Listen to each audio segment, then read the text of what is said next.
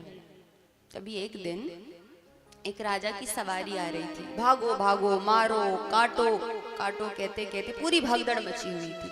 संत खड़े थे। जब संत खड़े थे तो उनके सैनिकों ने कहा, बाबा हट जाओ नहीं तो मारे जाओगे। बोले नहीं हटूंगा, मुझे दरिद्र मिल गया। बोले कहाँ है? तब राजा आए। राजा जैसे ही आए, राजा ने कहा, संत महाराज आप रास्ता दे दीजिए, क्यों रास्ते पर खड़े हैं, क्यों जान की बाजी लगा रहे हैं आप? तब संत महाराज ने कहा, पहले अपना हाथ खोलो, मुट्ठी खोलो। मुट्ठी जैसे ही खोली, संत महाराज ने वो कौड़ी राजा के हाथ में दे दी। बोले ये क्यों? बोले मैंने दुनिया में देख लिया, कहीं भी दरिद्र नहीं मिला, लेकिन तुम मुझे दिखे जो मुझे दरिद्र लग रहे हो। क्यों? बाबा ने पूछा था सैनिकों से, क्या तुम्हारे राजा के खजाने में कमी हो गई है खजाने की, इसलिए क्या तुम दूसरे देश के राजा को लूटने जा रहे हो? बोले नहीं, धन बढ़ाना है। इसका मतलब क्या हुआ? बोले जो केवल धन के पीछे भागता रहता है, कभी भी वो पूरा नहीं समझ पाता किसी को। भगवान ने खूब धन दे दिया, दौलत, रुपया, पैसा सब कुछ दे दिया, फिर भी रोता रहता है। क्यों? बोले पैसे ही नहीं है, धन ही नहीं है, धन ही नहीं है। सबसे बड़ा धन क्या है? बोले जब आवे संतोष धन, सब धन धूरी समान। जब संतोष रूपी धन हमारे मन में आता है तो सारा धन संतोष रूपी धन के सामने धूल के समान है। इसलिए कहते हैं ना, रे कुछ भी हो मन को संतोष कर लो तो सब अच्छा अच्छा लगने लगता है। इसलिए हमें ये चाहिए कि हमारा मन संतोष करे और सुदामा जी महाराज को दरिद्र नहीं बताया गया। हाँ, वो गरीब थे क्योंकि धन की कमी थी, परंतु वो दरिद्र नहीं थे। सुदामा जी की पत्नी का नाम है सुशीला। क्या नाम है?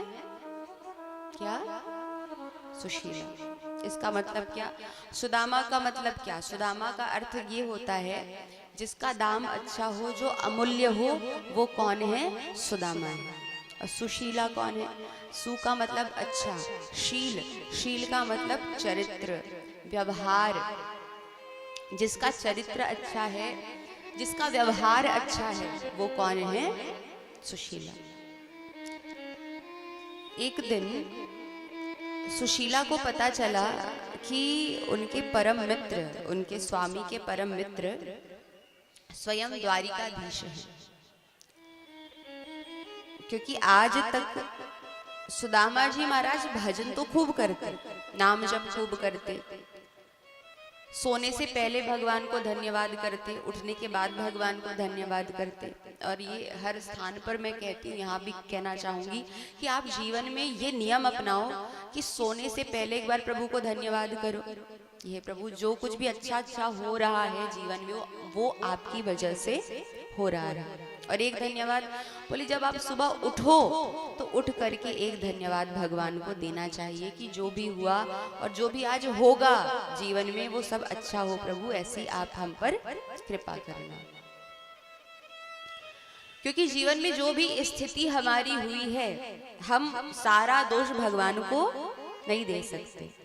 भगवान तो चाहते हैं हम अच्छा रहें, सत्संग हो रहे हैं, कीर्तन हो रहे हैं, इतने उपदेश देने वाले आ गए हैं, लेकिन फिर भी हमने गलत, अगर हम गलत रास्ता चुनेंगे तो जीवन में हमारे साथ क्या होगा? क्या होगा? अच्छा होगा? गलत होगा। और अच्छा रास्ता चुनेंगे तो अच्छा होगा। गलत रास्ता चुन के भगवान से ये उम्मीद करना कि भगवान सब अच्छा हो जाए, फिर ये हमारी मूर्खता है। तो जो भी परिस्थिति हमारी वजह से हमारे जीवन में आई है, उसके लिए भगवान को दोष नहीं देना चाहिए। सुदामा जी महाराज ने कभी शिकायत नहीं की, हमेशा भगवान का धन्यवाद करते। एक दिन सुशीला देवी ने कहा, हे स्वामी, मैंने सुना है आपके परम मित्र द्वारिकाधीश हैं। बोले हाँ। बड़ी पुरानी बात याद दिला दी तुमने सुशीला, मेरा बड़ा अच्छा मित्र है वो, बड़ा प्यारा मित्र है। बोले तो आज तक आपने उनके दर्शन के लिए आप गए क्यों नहीं? बोले वो तो राजा है और मैं कहाँ, मेरी दशा देख मैं कैसे मिलने जाऊं, इसलिए मैं नेत्र बंद करता हूँ और मेरे अंदर उसकी जो छवि विराज रही है ना, उस छवि के दर्शन कर लेता हूँ और उससे भेंट कर लेता हूँ। सुशीला मैया ने सोचा, ये खुद से तो द्वारिकाधीश के पास जाने वाले नहीं है, मुझे ही भेजना पड़ेगा। बोले एक काम कीजिए, आप अपने मित्र के पास जाइए और मित्र के पास जाकर के उन्हें अपनी पूरी दशा बताइए, आपकी स्थिति बताइए, वो सहायता अवश्य करेंगे। सुदामा जी ने कहा, तू मांगने के लिए जाने के लिए कहती, अगर तू ये कहती कि दर्शन करके आ जाओ तो मैं अवश्य दर्शन करने के लिए जाता, पर तू मांगने के लिए जाने के लिए कह रही है। अरे इतने दिनों बाद में जाऊंगा उसके पास और वो भी मांगने के लिए, मैं नहीं जाता। बोले मत मांगना, मांगिएगा मत, पर एक काम कीजिएगा, आप जाइएगा और जा करके बस उनके दर्शन कर लीजिएगा, क्योंकि पति मन से कर्म करे तो पत्नी को कुछ मिलता नहीं है। तो अगर आप तन से कर्म करोगे, तन से इन नेत्रों से दर्शन करके आओगे द्वारिकाधीश का, तो उसका आधा पुण्य मुझे भी मिलेगा, इसलिए जाइए। बोले चला तो जाऊं, पर मेरे पास तो कुछ है नहीं। नियम है, ये नियम हम सभी को पालन करना चाहिए कि जब हम अपने किसी मित्र के घर जाएं, अपने गुरु के घर जाएं और अपनी बेटी के घर जाएं, तो कभी भी खाली हाथ जाना नहीं चाहिए।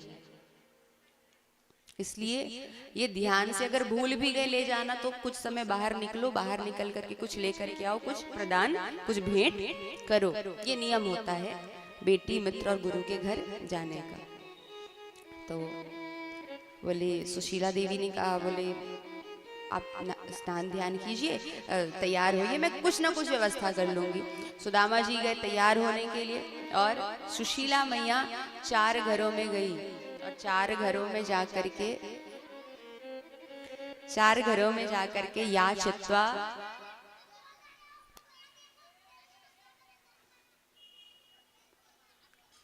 या चित्वा चतुरो मुष्टिन 4 अलग अलग घरों से जाकर के अन्न मांग करके लाई।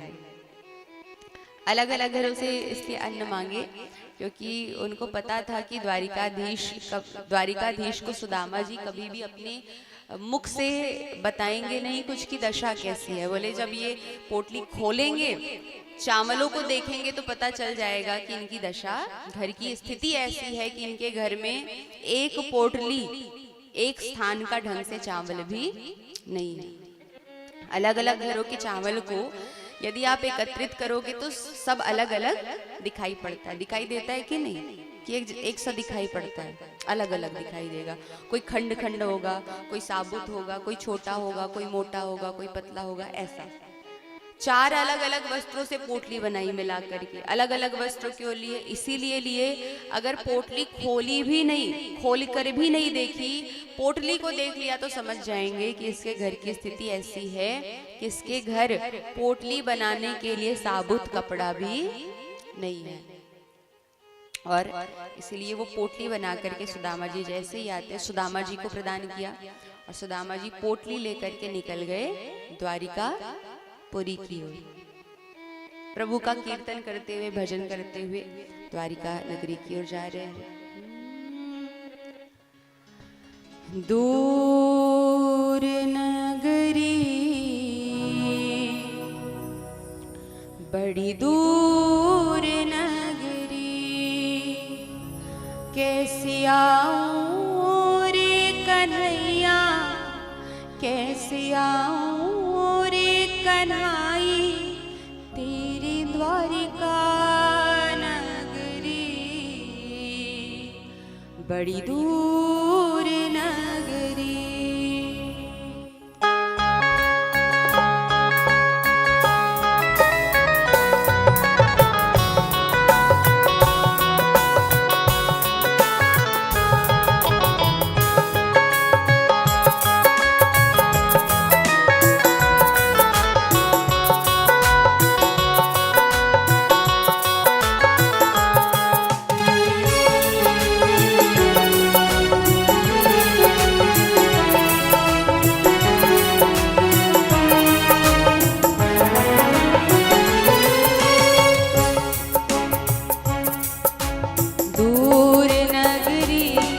बड़ी दूर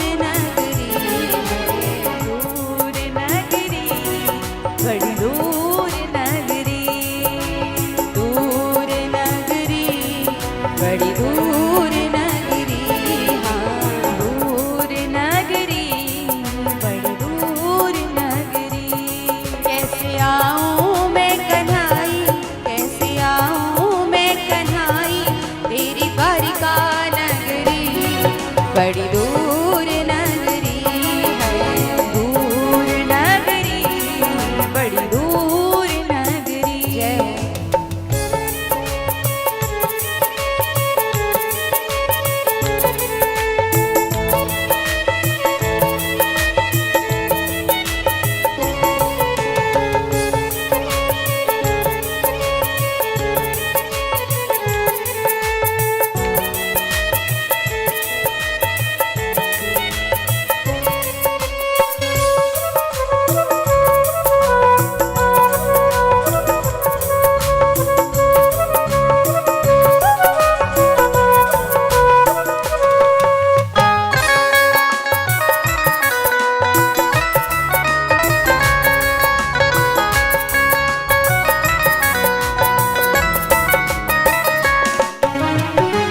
रात में आऊं कान्हा डर मोहे लागे, रात में आऊं कान्हा डर मोहे लागे, रात में आऊं कान्हा डर मोहे लागे, रात में आऊं कान्हा डर मोहे लागे, दिन में आऊं तो देख सारी नगरी है, दिन में आऊं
सखी संग आऊं कान्हा शर्म मोह आवे। सखी संग आऊं कान्हा शर्म मोह आवे। सखी संग आऊं कान्हा शर्म मोह लागे। सखी संग आऊं कान्हा शर्म मोह आवे। अकेली आऊं तो भूल जाऊं डगरी हाय। अकेली आऊं तो भूल जाऊं डगरी हाय। अकेली आऊं तो भूल जाऊं डगरी। दूर नगरी बड़ी दूर नगरी है। दूर नगरी बड़ी दूर नगरी।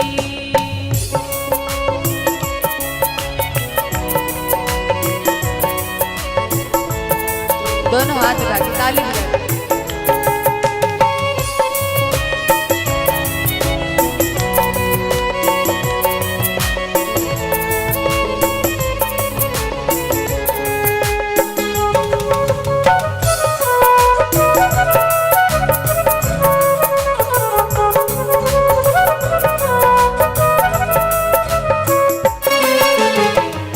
धीरे चलूं तो कान्हा कमर मोरी लचके।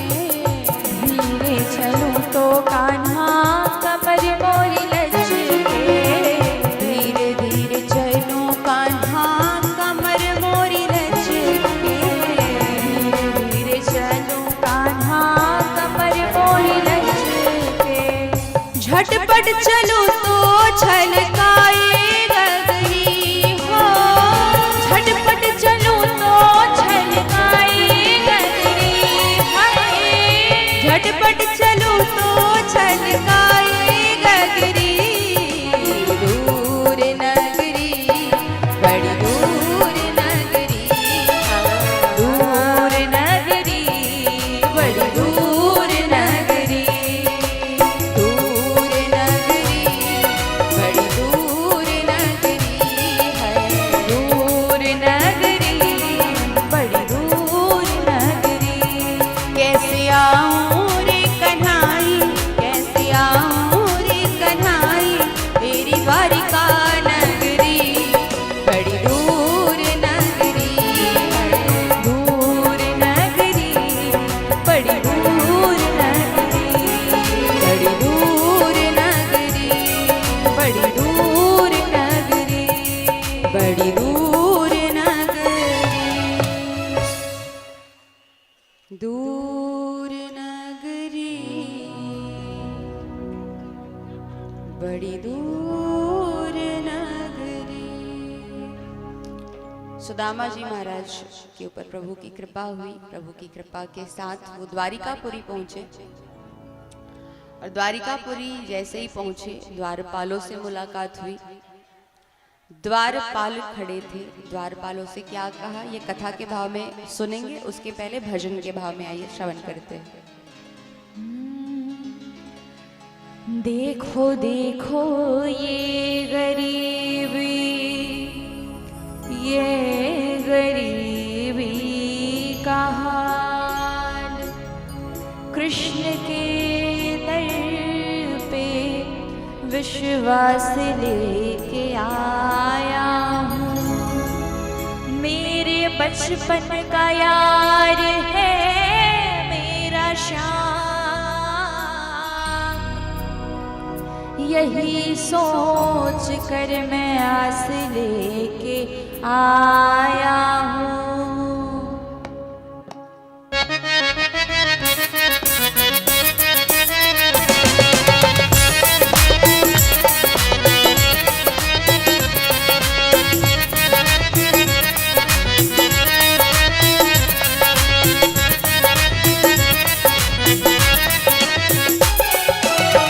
अरे द्वारपालो कन्हैया से कह दो।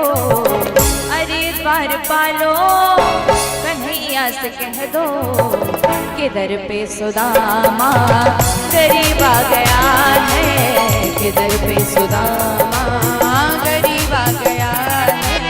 के दर पे सुदामा गरीब आ गया है।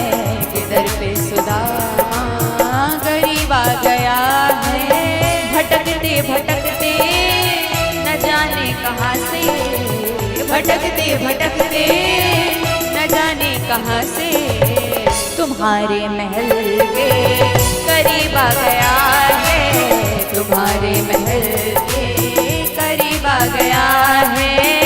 अरे द्वारपालो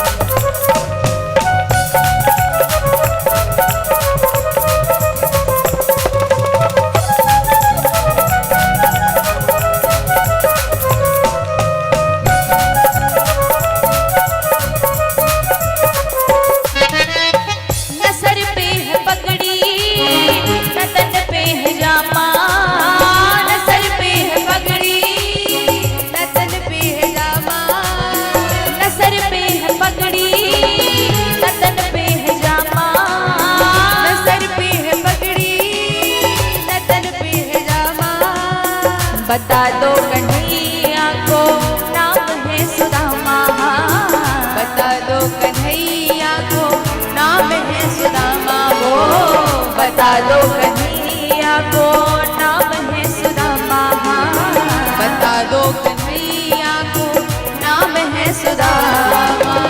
बस एक बार मोहन से जा करके कह दो, बस एक बार मोहन जा करके कह दो मिलने सखावत नसीब आ गया है, मिलने सखावत नसीब आ गया है, मिलने सखावत नसीब आ गया है, मिलने सखावत नसीब आ गया है। अरे द्वारपालो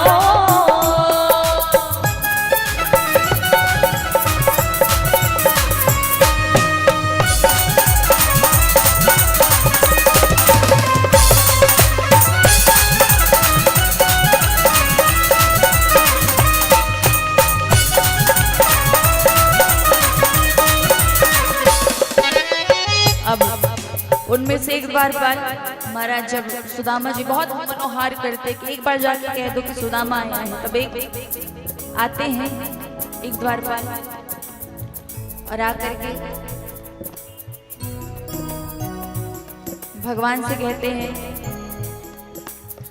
प्रभु प्रणाम, द्वार पर एक संत महाराज आए और वो महाराज कहते हैं कि वो आपके मित्र हैं, बार बार मिलने की जिद कर रहे हैं और नाम है सुदामा। जैसे ही प्रभु ने नाम सुना क्या हुआ, सुनते ही दौड़े चले आए मोहन, सुनते ही दौड़े चले आए मोहन, सुनते ही दौड़े चले आए मोहन, सुनते ही दौड़े चले आए मोहन। लगाया गले लगाया गले से सुदामा को मोहन हो, लगाया गले से सुदामा को मोहन, लगाया गले से सुदामा को मोहन। हुआ रुक्मणी को बहुत ही अचंभा, हुआ रुक्मणी को बहुत ही अचंभा, ये मेहमान कैसा अजीब आ गया है, ये मेहमान कैसा अजीब आ गया है, ये मेहमान कैसा अजीब आ गया है, ये मेहमान कैसा अजीब आ गया है। अरे द्वारपालो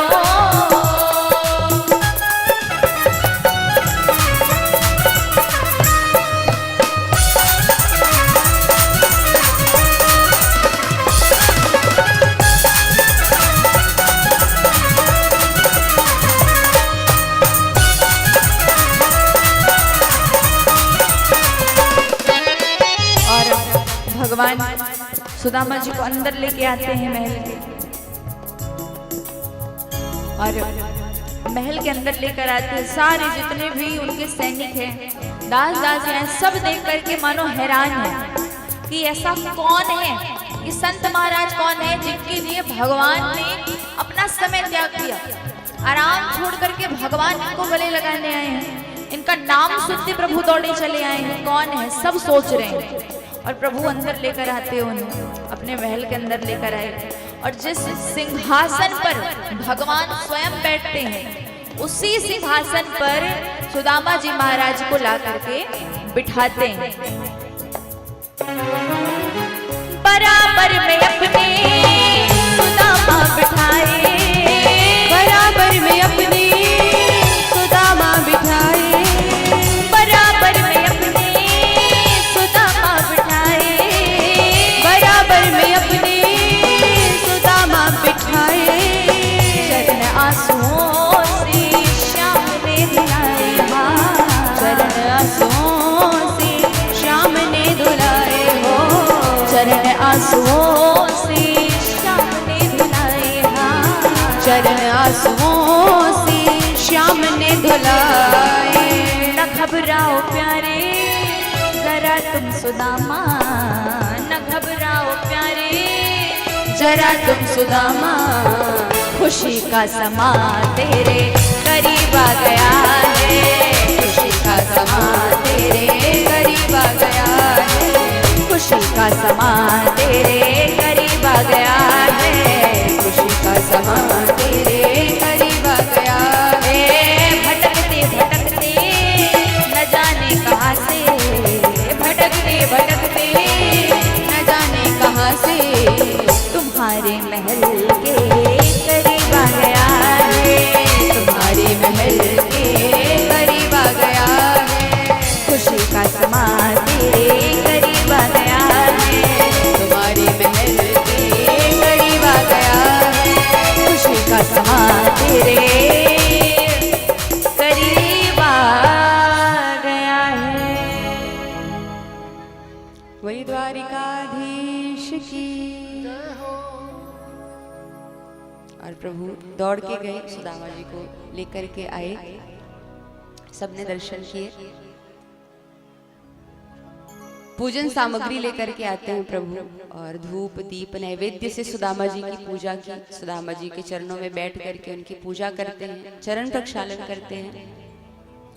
और चरण प्रक्षालन के बाद में जब चरण धो रहे होते हैं तो मना करते हैं सुदामा जी, अरे लाला तू क्या कर रहा है। तब प्रभु कहते हैं, विप्र प्रसादात धरणी धरोहम, विप्र प्रसादात कमलावरोहम, विप्र प्रसादात अजित अजितोहम, विप्र प्रसादात मम राम नाम।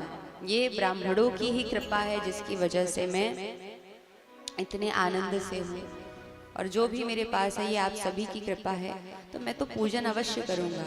पूजन करते हैं बढ़िया आनंद के साथ। और पूजन करने के बाद सुदामा जी के कहने पर उनके साथ बैठते हैं प्रभु। प्रभु अब साथ बैठ जाओ। मैया रुक्मणी खड़ी होकर के सुदामा जी को पंखा झल रही है। आप बस खड़े हो जाओ, अभी पंखा तो है नहीं हाथ में। थोड़ा श्रोताओं को भी दर्शन दे दो अपने, बैठने नहीं है, खड़े हैं। तो पंखा झलते झलते सोच रही थी रुक्मणी मैया कि ये कौन है जिसके लिए प्रभु ने, क्या बात है, ताली बजाओ।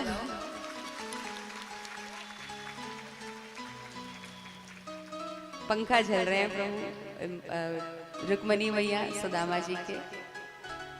और बातें हुई, विचार किया रुक्मणी मैया ने, ये बड़ा कोई पुण्य कर्मी होगा जिसके चरणों की सेवा मेरे नाथ जगतपति जगतनाथ कर रहे हैं। दोनों के मध्य वार्तालाप हुई, और वार्तालाप जैसे ही हुई प्रभु ने सारी रानियों को बुलाया आशीर्वाद लेने के लिए। रुक्मणी मैया आई, बढ़िया हाथ उठा उठा के आशीर्वाद दे रहे हैं, सौभाग्यवती भव। अरे आपको थोड़ी आशीर्वाद देना, सुदामा जी दे रहे हैं, आप सब सुनो। सौभाग्यवती भव, सत्यभामा मैया आई, सत्य सौभाग्यवती भव, जामवती मैया आई, सौभाग्यवती भव, यमुना मैया को भी सौभाग्यवती भव, मित्र वृंदा, लक्ष्मणा, भद्रा, नग्न जीती, सबको हाथ उठा उठा के आशीर्वाद दे रहे हैं। सुदामा मैया ने कहा, लाला तुझे एक बात कहना चाहता हूँ, कहूँ? बोले बोल। बोले ऐसे नहीं, कान में कहूँगा। बोले बता। बोले ये सब तेरी पत्नियां हैं? बोले हाँ मेरी, और क्या पड़ोस की लेके आऊँगा? हाँ मुझे ऐसे ही लगा कि पड़ोस की तो नहीं लेके आ गया। बोले अच्छा, मेरे तो 16,108 रानियां हैं, बोले इतनों को तो आशीर्वाद देते देते मेरे हाथ थक जाएंगे, एक काम कर तू सबके बदले आशीर्वाद ले ले। प्रभु जाते हैं, जाकर के सुदामा जी को प्रणाम करते हैं और हाथ उठा करके आशीर्वाद दे रहे हैं, खूब खुश रहो, सौभाग्यवती भव। बोले ये सौभाग्यवती भव का आशीर्वाद किसके लिए?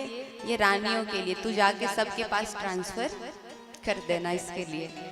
अब बैठते हैं सुदामा जी के साथ पुनः प्रभु और वार्तालाप हुई। बोले तूने ब्याह किए? बोले हाँ जी किए तो ब्याह, तो बुलाया क्यों नहीं? बोले चट मंगनी और पट ब्याह हो गया। तो कुछ तो भेजा होगा ना मेरी भाभी ने लाने खाने के लिए। अब सुदामा जी बात टालने लगे। जब बात टाल रहे थे तो द्वारिकाधीश ने देख ली सुदामा जी की उठी हुई कांख, देख लिया पोटली दबा के बैठा है, तो गुदगुदी करते हैं सुदामा जी को द्वारिकाधीश प्रभु। सुदामा जी खड़े होकर के दर्शन दो सबको, और कांख से पोटली छूट जाती है। पोटली उठाते हैं द्वारिकाधीश, पोटली उठा करके खोलते हैं, खोल करके एक मुट्ठी चावल मुख में लेते हैं, एक लोक का दान कर देते हैं। दूसरी मुट्ठी चावल मुख में ली, 2 लोकों का दान कर दिया। तीसरी मुट्ठी चावल जैसे ही लेने वाले थे, रुक्मणी मैया गई और जाकर के उनके हाथ रोक देती हैं। ताली बजाओ। मुख से कह रही अरे कच्चे हैं चावल, ज्यादा खाओगे तो पेट में दर्द होगा, लेकिन नेत्रों की भाषा अलग है। नेत्रों से क्या कह रही है? अरे 2 लोग तो दे दिए, तीसरे लोग भी दे दोगे तो रहेंगे कहाँ, कुछ तो बचाओ अपने लिए। बोले ठीक है। चावल रुक्मणी मैया को प्रदान किए प्रभु ने और कहा ये प्रसाद स्वरूप सारी रानियां ग्रहण कीजिएगा। और ऐसे ही मीठी मीठी वार्तालाप हुई। द्वारकाधीश और मैया रुक्मणी अभी अंतर ध्यान हो जाएंगे आप सब दोनों, और सुदामा जी यहाँ पर विराजेंगे। सुदामा जी महाराज गए महल की ओर, अपने ग्राम नगर की ओर जाते हैं। बैठे रहना।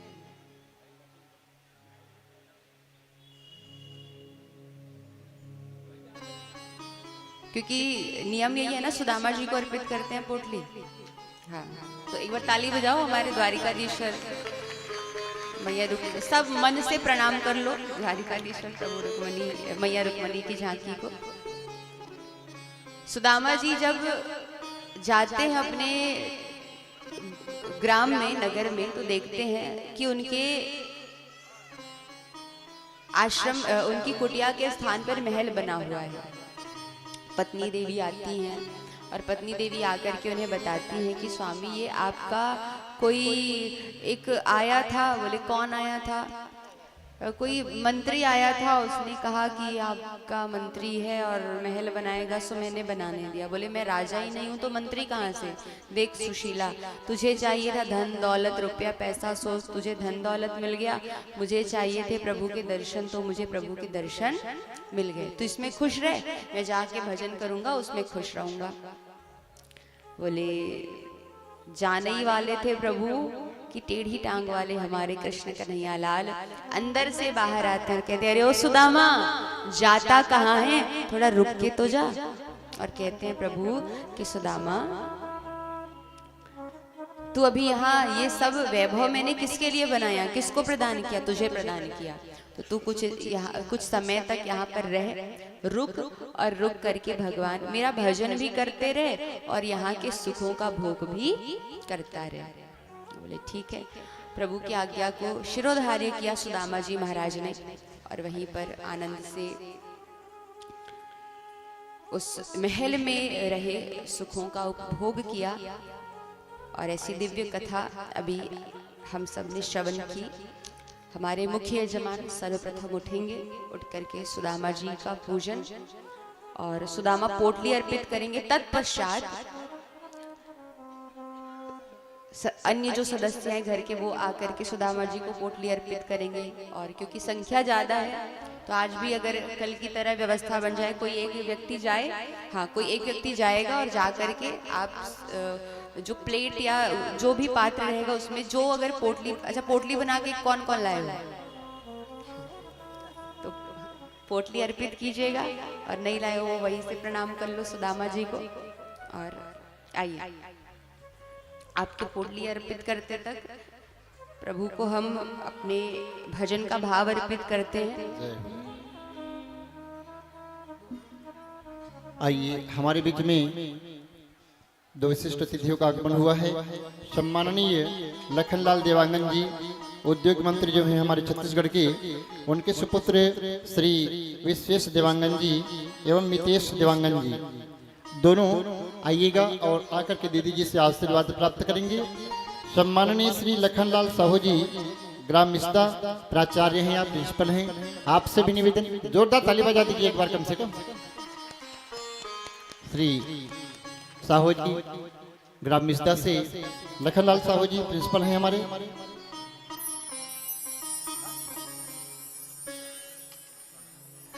सम्माननीय श्री कार्तिकेश्वर स्वर्णकार जी, आपसे भी निवेदन, आप आइएगा और आकर के आशीर्वाद प्राप्त करेंगे।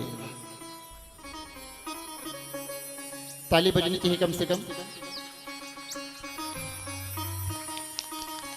लखनलाल देवांगन भैया जरूर आते, लेकिन किसी कार्यवश उनको नहीं आते बना।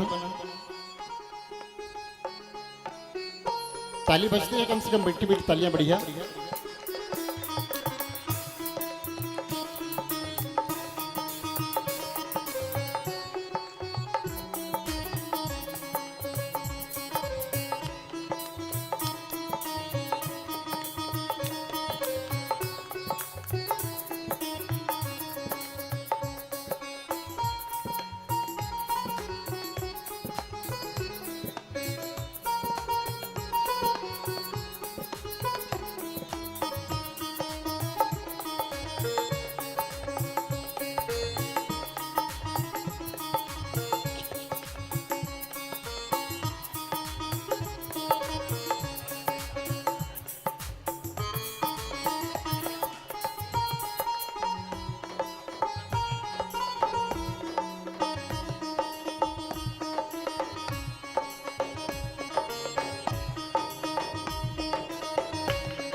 श्याम रसिया ओ मेरो मन बसिया, रुचि रुचि भोग लगाओ रसिया।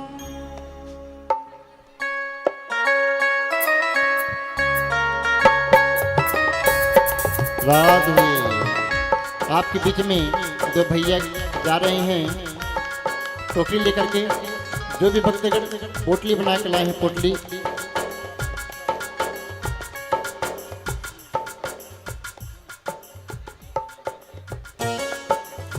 सम्माननीय श्रीमती आशा बलेश्वर विधायक सभी यहाँ श्रीमती जी हैं, आप आएंगे।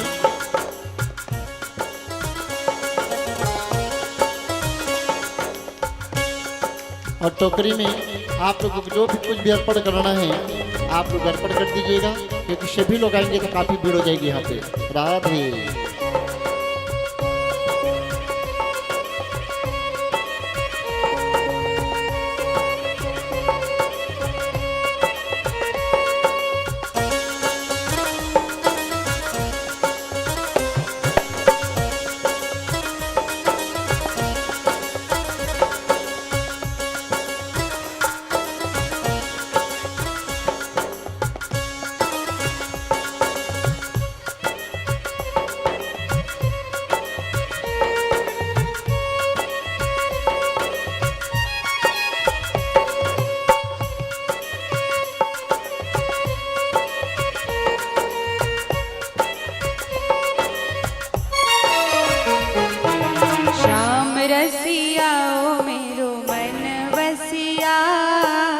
श्याम रसिया मेरो मन बसिया रुचि रुचि भोग लगाओ रसिया रुचि रुचि भोग लगाओ रसिया श्याम रसिया मेरो मन बसिया श्याम रसिया मेरो मन बसिया रुचि रुचि भोग लगाओ रसिया रुचि रुचि भोग लगाओ रसिया रसिया रसिया मेरो मन बसिया रसिया रसिया मेरो मन बसिया रसिया रसिया मेरो मन बसिया रसिया रसिया मेरो मन बसिया रुचि रुचि भोग लगाओ रसिया हो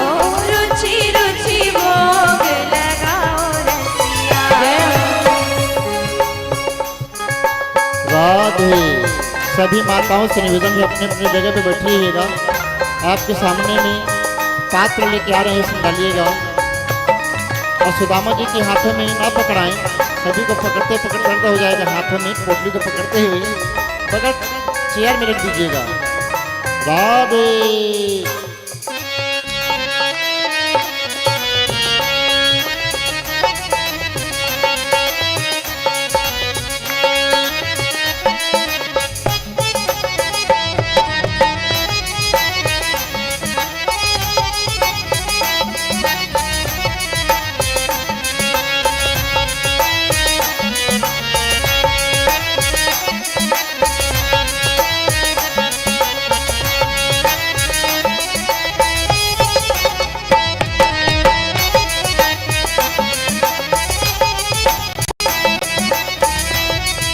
भिलनी के बेर सुदामा के तांदुल भिलनी के बेर सुदामा के तांदुल भिलनी के बेर सुदामा के तांदुल भिलनी के बेर सुदामा के तांदुल राधे।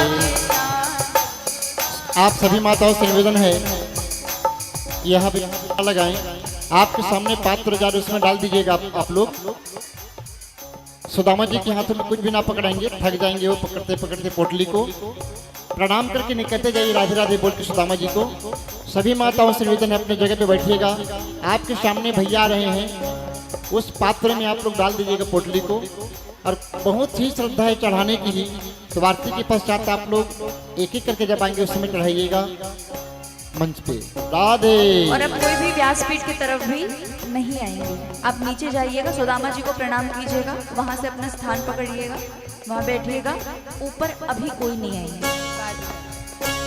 सुदामा के तांदुल सुदामा के तांदुल सुदामा के तांदुल सुदामा के तांदुल सुदामा के तांदुल सुदामा के तांदुल शबरी के बेर सुदामा के तांदुल शबरी के बेर सुदामा के तांदुल बड़े प्रेम से पायो रसिया बड़े प्रेम से पायो रसिया बड़े प्रेम से पायो रसिया बड़े प्रेम से पायो रसिया रुचि रुचि भोग लगाओ रसिया हो रुचि रुचि भोग लगाओ रसिया।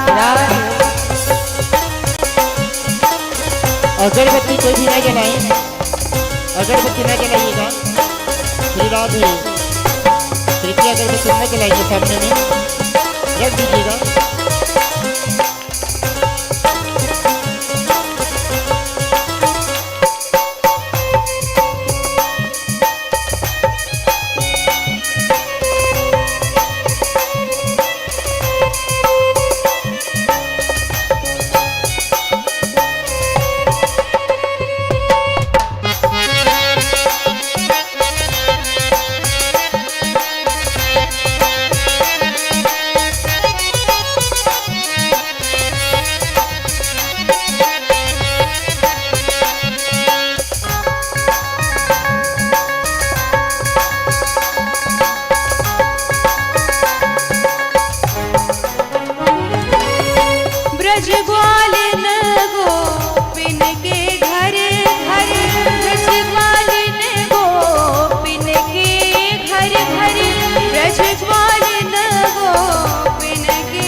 रसिया और सरस बनाओ रसिया और सरस बनाओ रसिया और सरस बनाओ रसिया रुचि रुचि भोग लगाओ रसिया रुचि रुचि भोग लगाओ रसिया रुचि रुचि भोग लगाओ रसिया रुचि रुचि भोग लगाओ रसिया। शिराज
ऐसे पाओ ऐसे पवाओ ऐसे पाओ ऐसे पवाओ ऐसे पाओ ऐसे पवाओ ऐसे पाओ ऐसे पवाओ ऐसे पवाओ ऐसे पवाओ ऐसे पवाओ ऐसे पवाओ ऐसे पाओ ऐसे पवाओ ऐसे पाओ ऐसे पवाओ सब अमृत बन जाए रसिया सब अमृत बन जाए रसिया सब अमृत बन जाए रसिया सब अमृत बन जाए रसिया रुचि रुचि भोग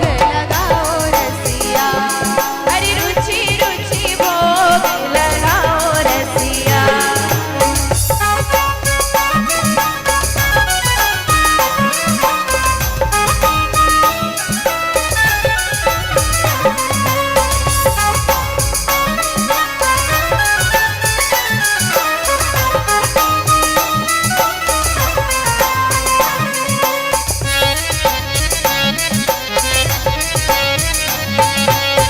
दोनों हाथ उठा के ताली बजाते हैं सभी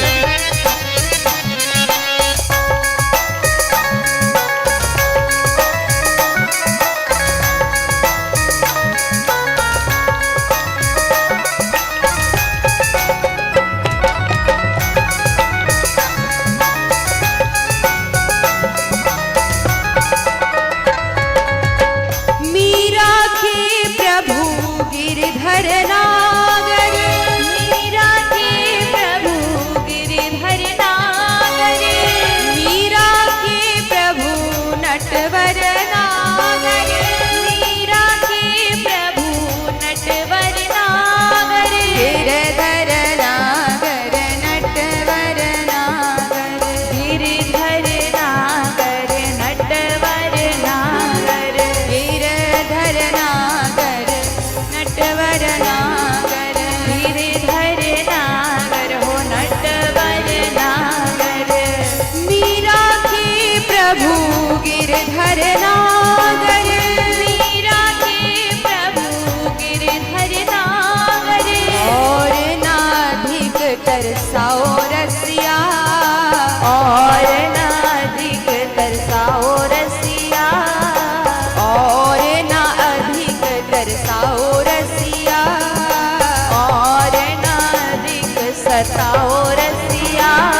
बोले श्री सुदामा जी महाराज की जय हो। बोले द्वारिकाधीश की जय हो। दोनों हाथ रख के प्रेम से क्या बोलना पड़ेगा? जोर से बोलो और जोर से बोलो। तो इस प्रकार से सुदामा जी और द्वारिकाधीश की दोनों की मित्रता की कथा अभी हमने श्रवण की। आगे बताया कि वसुदेव जी महाराज ने सूर्य ग्रहण की पावन अवसर पर समंत पंचक क्षेत्र में राजसु यज्ञ का सुंदर आयोजन किया, अनुष्ठान किया, जिसमें ब्रजवासी हस्तिनापुरवासी सभी पधारे। प्रभु का पुनः मिलन हुआ। सुभद्रा हरण की कथा बताई, नारायण और शिव जी में अंतर बताया। और आगे बताते हैं कि एक बार भगवान अपने पुत्रों को बिठा करके ये बता रहे थे कि हे पुत्रों, कभी भी साधुओं का हृदय दुखाना नहीं चाहिए, संतों का अपमान नहीं करना चाहिए, हमेशा सम्मान करना चाहिए। खूब ज्ञान की बातें बताई। प्रभु के सामने तो सभी बच्चों ने हामी भरी कि पिताजी हम कभी भी संतों का अपमान नहीं करेंगे, सदा सम्मान करेंगे। लेकिन एक दिन एक क्षेत्र में जहाँ ऋषिगण विराजमान थे, ऋषिगणों के पास गए। उनका रोज का यही काम था, उनके साथ जाकर के हंसी ठिठोली करना, बातें करना, मस्ती मजाक करना, हास्य विनोद करना। उनकी समाधि में जाकर के कुछ ना कुछ ऐसा करते थे जिससे विघ्न उपस्थित हो जाता था। तो इसलिए एक दिन जब सारे पुत्र गए, कैसे जाते हैं, पुत्र गए, और उन पुत्रों में से जो सबसे सुंदर पुत्र था उसका नाम है सांब। सांब सबसे सुंदर था। साड़ी पहना दी, पेट में तकिया लपेट दिया, और तकिया लपेटने के बाद में ऋषियों के पास चले गए और वहां पहुंच करके कहने लगे, महाराज बताइए इसके पेट में क्या है, कन्या होगी या बालक होगा? नेत्र बंद किए, पूरी बात पता चल गई कि ये मजाक करने आए हैं। श्राप दे दिया, बार बार हंसी ठिठोली करने आ जाते हो, मजाक समझ रखा है समाधि को, तपस्या को, ध्यान को। श्राप देते हैं कि इसके पेट से मूसल निकलेगा और वो मूसल वंश के विनाश का कारण बनेगा। उस मूसल को उग्रसेन जी द्वारा चूर्ण बना करके समुद्र में डलवाया गया। आगे वसुदेव जी के मन को शांत करने के लिए नारद जी आए, नव योगेश्वर संवाद उन्हें श्रवण कराया, जिससे मन को शांति मिली। माया के लक्षणों के बारे में बताया। और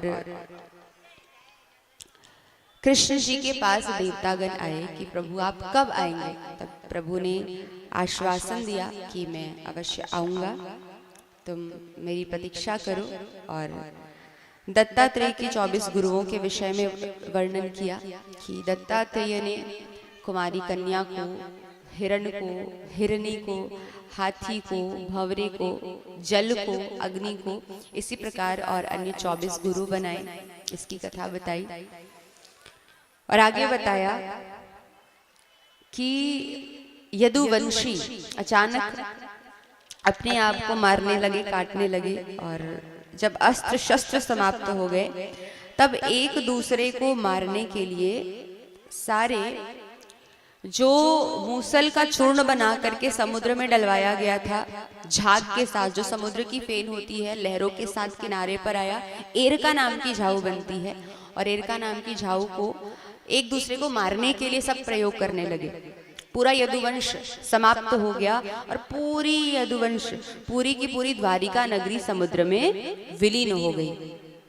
एक क्षेत्र बचा हुआ था, प्रभास क्षेत्र, तो बाली ने छुप करके बाण चला दिया। क्यों चलाया बाण? प्रभु बैठे थे अपने एक पैर की जंघा पर दूसरे पैर को रख करके। भील ने जब देखा तो उसे लगा कि ये मृग शावक है। बाण चलाया, वो बाण प्रभु के चरणों में लगा, रक्त की धारा बहने लगी। प्रभु के पास क्षमा याचना करने लग गए। तब प्रभु ने कहा, तुम्हें इतना दुखी होने की आवश्यकता नहीं है, ये मेरे पूर्व जन्म के कर्म हैं जो लौट के मेरे पास आए हैं। प्रभु पूर्व अवतार में, राम अवतार में आए थे। जब राम अवतार में आए थे तब बाली को छुप करके प्रभु ने बाण मारा था। इसी वजह से वही बाली इस बार द्वापर युग में भील बने और भील बन करके कृष्ण जी के चरणों को अपने बाणों से उन पर प्रहार किया। इसलिए कर्म अच्छे करने चाहिए, क्योंकि कर्म का बंधन है, वापस लौट करके एक ना एक बार वापस आ ही जाता है। इसलिए कर्म हमेशा अच्छे करने चाहिए, किसी के लिए बुरा नहीं करना चाहिए, किसी के लिए बुरा सोचना नहीं चाहिए। अगर स्वयं का अच्छा चाहते हो तो। सुखदेव जी से परीक्षित जी ने पूछा, क्या कलयुग में दुर्गुण ही दुर्गुण है? बोले एक सद्गुण है। कौन सा सद्गुण? हरेर नाम हरेर नामैव केवलम कलौ नास्त्यैव नास्त्यैव नास्त्यैव गतिरन्यथा। कौन सा सद्गुण है? एक सद्गुण है, और वो है हरि का नाम, हरि का नाम, हरि का नाम। जो इस संसार में भगवान के नाम का सहारा लेगा वो इस भव सागर से पार हो जाएगा। इसलिए गाया गया है बाबा तुलसीदास जी द्वारा, कलयुग केवल नाम आधारा, सुमिर सुमिर नर उतरहि पारा। कलयुग केवल नाम आधारा, सुमिर सुमिर नर उतरहि पारा। कलयुग केवल नाम आधारा, सुमिर सुमिर नर उतरहि पारा। कलयुग केवल नाम आधारा, सुमिर सुमिर नर उतरहि पारा। कलयुग केवल हरि गुण गाहा, गावत नर पावहि भव ठाहा। कलयुग केवल हरि गुण गाहा, गावत नर पावहि भव धाहा।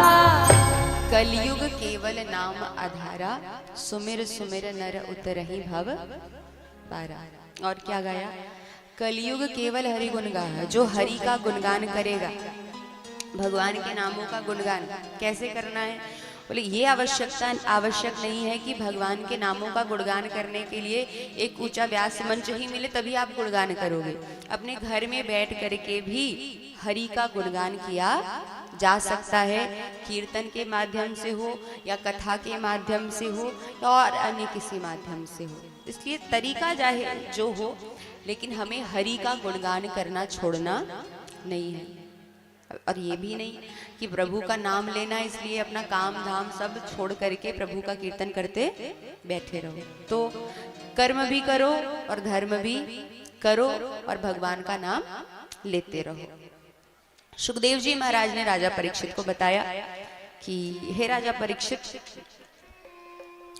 जो इस संसार से पार होना चाहता है उसे भगवान के नाम का सहारा लेना पड़ेगा। और 7 दिवस की कथा विश्राम होती है। परीक्षित जी को मुक्ति का उपाय दे करके, परीक्षित जी को मानो मुक्त करके सुखदेव जी महाराज वहां से विदा लेते हैं। तक्षक सर्प आता है, शाम की बेला होती है। तक्षक सर्प जैसे ही आता है परीक्षित जी के शरीर का दंसन करता है और परीक्षित जी का शरीर पृथ्वी पर धराशायी हो जाता है। प्रभु के धाम की प्राप्ति होती है परीक्षित जी को। और जैसे ही प्रभु के धाम की प्राप्ति हुई परीक्षित जी को, इधर सूत जी महाराज शौनकादिक ऋषियों को कथा श्रवण करा रहे थे। बताते हैं शौनकादिक ऋषियों को कि इस प्रकार जो श्रीमद् भागवत की कथा का श्रवण पान करता है वो भवसागर से पार होता है, परम आनंद की प्राप्ति होती है, मुक्ति प्राप्ति होती है, धर्म अर्थ काम मोक्ष। मन में जो भी इच्छा हमारी है, यदि हम मन लगा करके नियमों का पालन करते हुए प्रभु की कथा सुनते हैं, तब जा करके हमारी सारी इच्छा श्रीमद् भागवत महापुराण पूरी करती है। और हम सब ने भी विगत 7 दिवस तक प्रभु की कथा सुनी। प्रथम दिवस में हमने धुंधकारी और श्रीमद् भागवत महात्म्य की कथा श्रवण की। उसके बाद में हमने श्रवण किया कि कैसे वेदव्यास जी महाराज ने सुंदर श्लोकों के माध्यम से मंगलाचरण इसमें लिखा हुआ है श्रीमद् भागवत महापुराण में सुखदेव जी महाराज का जन्म कैसे हुआ, कैसे उन्हें श्रीमद् भागवत महापुराण का ज्ञान प्राप्त हुआ, इसकी कथा हमने श्रवण की। साथ ही साथ हमने वराह अवतार की कथा सुनी। हिरण्याक्ष का उद्धार किया वराह अवतार लेकर के श्रीमन नारायण भगवान ने। और कथा सुनी करदम जी की, जिनके घर में कपिल देव भगवान के रूप में आए। आगे हमने श्रवण की कथा शिव चरित्र की संक्षिप्त कथा हमने श्रवण की। शिव और माँ पार्वती का विवाह का वर्णन श्रवण किया। और आगे श्रवण किया हमने ध्रुव जी की कथा। उसके बाद हमने जड़ भरत जी की कथा श्रवण की, अजामिल की कथा, भक्त अजामिल नाम के सहारे भवसागर से जो पार हुआ अजामिल, उनकी कथा, प्रहलाद जी की कथा, वृत्रासुर की कथा हम सब ने श्रवण की। और हम सब ने उसके बाद वाले दिन में गजेंद्र मोक्ष की कथा, समुद्र मंथन की कथा सुनी, राम अवतार संक्षिप्त रूप से राम कथा भी श्रवण की, कृष्ण अवतार की कथा हम सब ने श्रवण की, कृष्ण लीलाओं का श्रवण पान किया। और तब से लेकर के कृष्ण जन्म से लेकर के कृष्ण अवतार से लेकर के अब तक हमने कृष्ण भगवान की लीलाओं का श्रवण पान किया। और आज क्या श्रवण किया हमने? कलयुग की महिमा। क्या है कलयुग की महिमा? कलयुग केवल नाम आधारा, सुमिर सुमिर नर उतरही भव पारा। ऐसी कलयुग की महिमा। आइए हम सभी मिलकर के विश्राम श्लोक का गान करेंगे। कुछ समय के लिए आप सबसे निवेदन शांति बनाए रखिए, हाथ जोड़ लेंगे और मेरे साथ साथ एक बार मैं गाऊंगी और मेरे पीछे पीछे आपको श्लोक दोहराना है। आइए। नाम संकीर्तनम यस्य, नाम संकीर्तनम यस्य, सर्व पाप प्रणाशनम, सर्व पाप प्रणाशनम, प्रणामो दुख शमनस, प्रणामो दुख शमनस, तम नमामि हरिं परम, तम नमामि हरिं परम।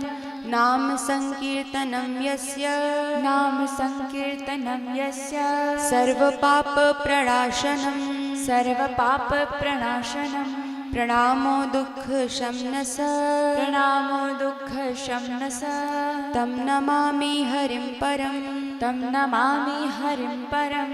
नाम संकीर्तनम यस्य, नाम संकीर्तनम यस्य, सर्व पाप प्रणाशनम, सर्व पाप प्रणाशनम, प्रणामो दुख शमनस, प्रणामो दुख शमनस, तम नमामि हरिं परम, तम नमामि हरिं परम, तम नमामि हरिं परम, तम नमामि हरिं परम।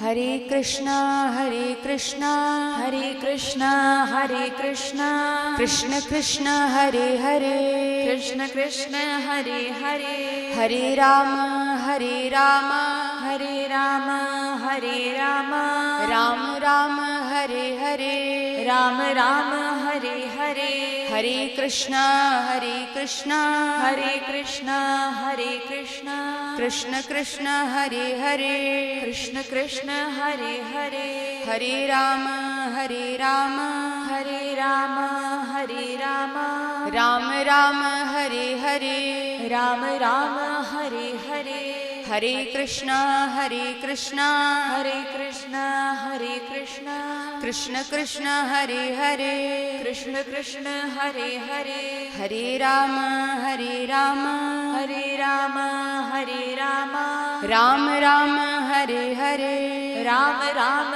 हरे हरे। बोले श्रीमद् भागवत महापुराण की जय हो।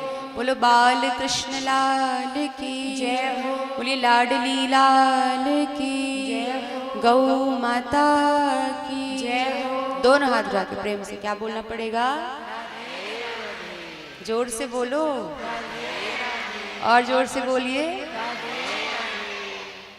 और विगत 7 दिवस तक हम सब ने मिलकर के खूब खूब खूब आनंद से कथा सुनी और कथा श्रवण का माध्यम, श्रवण कराने का माध्यम लाडली लाल ने, श्री राधा रानी ने हम दोनों को चुना। और समस्त साहू परिवार को एक बार पुनः खूब बधाई कि उन्होंने इतना सुंदर आयोजन इतने अच्छे ढंग से किया। और खूब खूब आभार आप सबका राजकुमार भैया का, उनके पूरे परिवार का, कि उन्होंने इतना सुंदर आयोजन किया और कथा के लिए हमें चुना। और पूरे चांपा नगर का धन्यवाद कि आप सबने मिलकर के हम दोनों बहनों को इतना प्रेम दिया। आपने हमें प्रेम दिया, इसलिए हम इतनी अच्छी कथा सुना पाए। क्योंकि जहाँ प्रेम मिलता है तो मन करता है और 2-4 घड़ी अगर थोड़ा विलंब भी हो जाए तो चलो कोई बात नहीं, पर जहाँ प्रेम नहीं मिलता है फिर वहाँ थोड़ी दिक्कत हो जाती है। तो आप सबने प्रेम दिया, इसके लिए आपका आभार। जिन्होंने ये सुंदर मंडप बनाया, कथा मंडप, उनके लिए ताली बजाओ, उनका भी खूब खूब आभार।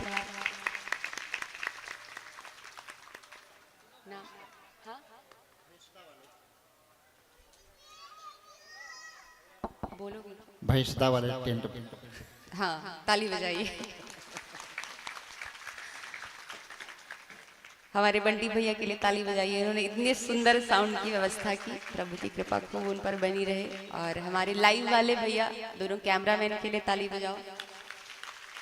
ये कथा यादगार बनी रहेगी। कब ऐसे दिमाग में तो सबके रहेगा, लेकिन आने वाले समय में जब हम नहीं भी रहेंगे तो हमारी पीढ़ी इस कथा को देख पाएगी। किसके माध्यम से? यूट्यूब के माध्यम से। तो इन्होंने मेहनत की, इसलिए उनका भी खूब खूब आभार। और एक बार बढ़िया बजाओ, ताली बजा रहे होते हैं। और हमारे जितने संगीतकार भाई, इनके लिए भी ताली बजाइए। बिना संगीत के आप लोग ठुमके लगा पाते क्या? नहीं लगा पाते। मन इधर उधर भटकते रहता। कीर्तन कितना भी कर लें, थोड़ा म्यूजिक भी हो जाता है तो बढ़िया लग जाता है, नहीं? हाँ, तो सबका मन कथा में लगा रहता है। संगीत मन को बांध के रखती है, तो इनके लिए भी ताली। और आज 2 नए आए हैं, जो हमारे 2 और थे जो अनुपस्थित हैं, उनके लिए भी ताली बजाओ। उपस्थिति में तो हर कोई सम्मान करता है, लेकिन असली का सम्मान वही है जब व्यक्ति आप अनुपस्थित भी रहो तो आपका सम्मान करे। और हमारे परायणकर्ता महाराज जी, उनके लिए भी ताली बजाइए। और वेदी पूजन के लिए पंडित जी को ताली बजाइए। झांकी वाली भैया का भी खूब खूब आभार। उनका भी, उनके लिए भी ताली बजाओ, जोर से बजाओ, जोर से। वृंदावन से वो पधारे हैं, उनके लिए भी ताली। और जो बच्चे यहाँ पर अभिनय कर रहे थे, उनके लिए भी ताली बजाइए। भंडारे की व्यवस्था में जो आपको भोजन कराने की व्यवस्था जिन्होंने संभाली हुई थी, उनके लिए भी ताली बजाइए। पुनः खूब खूब शुभकामनाएं आप सभी को। ऐसे ही प्रभु की कृपा प्रत्येक जिन्होंने भी प्रभु की कथा सुनी है, 1 दिन सुनी, 1 मिनट सुनी, 1 सेकंड भी अगर आपने कथा सुनी है, तो यही कामना इस व्यास मंच से कि आप सभी के हृदय की भक्ति बढ़े, धन भी दे भगवान, लेकिन अच्छे कर्म आपके जीवन में हो और उन्हीं अच्छे कर्मों से आपको धन की प्राप्ति हो और उस धन को आप पुनः सत्कर्म में लगा पाएं, ऐसी प्रभु से मैं कामना करती हूँ। और एक बार ताली मेरे भैया के लिए भी बजा दूं, क्योंकि जो है तेरा तुझको अर्पण क्या लागे मेरा, जो भी है उन्हीं की देन है। और आप सभी पूछते हैं कि भैया कहाँ है, भैया कहाँ है, तो ये बैठे हैं मेरे भैया, इनके लिए ताली बजाओ। जो भी है हमारे जीवन में अच्छा होता है तो धन्यवाद भी इनको ही करते हैं, गलत होता है तो रोते भी इन्हीं के पास है, बहुत ज्यादा बुरा हो जाता है तो डांटते भी इन्हीं को हैं। तो अब कल प्लीज कोई मत पूछेगा भैया कहाँ हैं आपके, कोई पूछेगा तो नहीं आके, पता चल गया ना कौन है भैया। हाँ, यही भैया है मेरे और यही साथ साथ चलते हैं हमेशा। और ये ऐसे भैया हैं जो जीवन के साथ भी और जीवन के बाद भी। तो ऐसे भैया आप सबके हो, ऐसी मेरी इच्छा। और संसार वाले भैया तो हो ही, इनको भी आप सब भाई मानो और प्रेम दो, तो ये भी प्रेम देते हैं। और कोई बच तो नहीं गया आभार के लिए? कोई बच गए? कोई नहीं बचे? ठीक है, आगे। हाँ, जिन्होंने हमारे जो टीम के मेंबर्स हैं, सदस्य हैं, हमारे साथ जो रहते हैं, उनको रहने के लिए अपना मकान जिन्होंने दिया, शर्मा परिवार, उनके लिए ताली बजाइए। हम तो राजकुमार भैया के ही घर में रह रहे थे, तो उनके लिए भी ताली बजाओ। और आप बोलो, एक बार माता पिता के लिए मेरे ताली बजाओ। देव भैया बोल रहे हैं, पिताजी बच रहे हैं, तो उनके लिए भी ताली। सबका एक साथ आभार, सबके लिए ताली बजा लो। अब आओ आगे के क्रम में हम चलेंगे। मुख्य यजमान उठेंगे और पंडित जी जो पूजन का क्रम है उसको पूरा कराएंगे, और उसके बाद आगे आप सबके आनंद के लिए, हम सब के आनंद के लिए पुनः सुंदर झांकी है। श्री राधा रानी और श्री कृष्ण जी की झांकी है। फूलों की होली का दर्शन आप सब यहाँ पर हम करेंगे।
राधा, अब आप सब लोग एक बात बताइए, कथा सुनने के बाद दक्षिणा दी जाती है कि नहीं? देते हैं कि नहीं? इधर नहीं देते क्या? तो डर क्यों रहे हाँ बोलने में? कौन कौन देगा? दिल खोल के कौन कौन देगा? जो हाथ नहीं उठा रहे वो नहीं दोगे? आज तो देना पड़ेगा, सबसे छीन लेंगे नहीं तो। हाँ, एक बार आप हाथ नीचे रखो। अब दक्षिणा लेते हैं। आप सबको मैं कुछ कुछ संकल्प कराऊंगी, वही मेरी दक्षिणा होगी, तो सब हाथ उठाइए ऊपर, मुट्ठी बंद। आज जैसा जैसा मैं बोलूं दोहराते जाओ। आज हम यहाँ संकल्प करते हैं कि कभी भी, भाई लोग सब उठाया ना, कभी भी छुएंगे नहीं, देखेंगे नहीं, पिएंगे नहीं शराब को। क्या बात, क्या क्या दक्षिणा दिया आप लोगों ने, बताओ। और हाथ उठाओ। अब भाइयों की संख्या कम हो गई हाथ उठाने में। अरे उठा लो, इस बार आप वाला नहीं मांगूंगी, माताओं वाला मांगूंगी। उठाओ उठाओ। आज माताओं की ही ज्यादा आवाज आ रही, भाइयों की भी तो आवाज आनी चाहिए। आज हम यहाँ संकल्प करते हैं कि देखेंगे नहीं, पिएंगे नहीं, फूकेंगे नहीं सिगरेट को।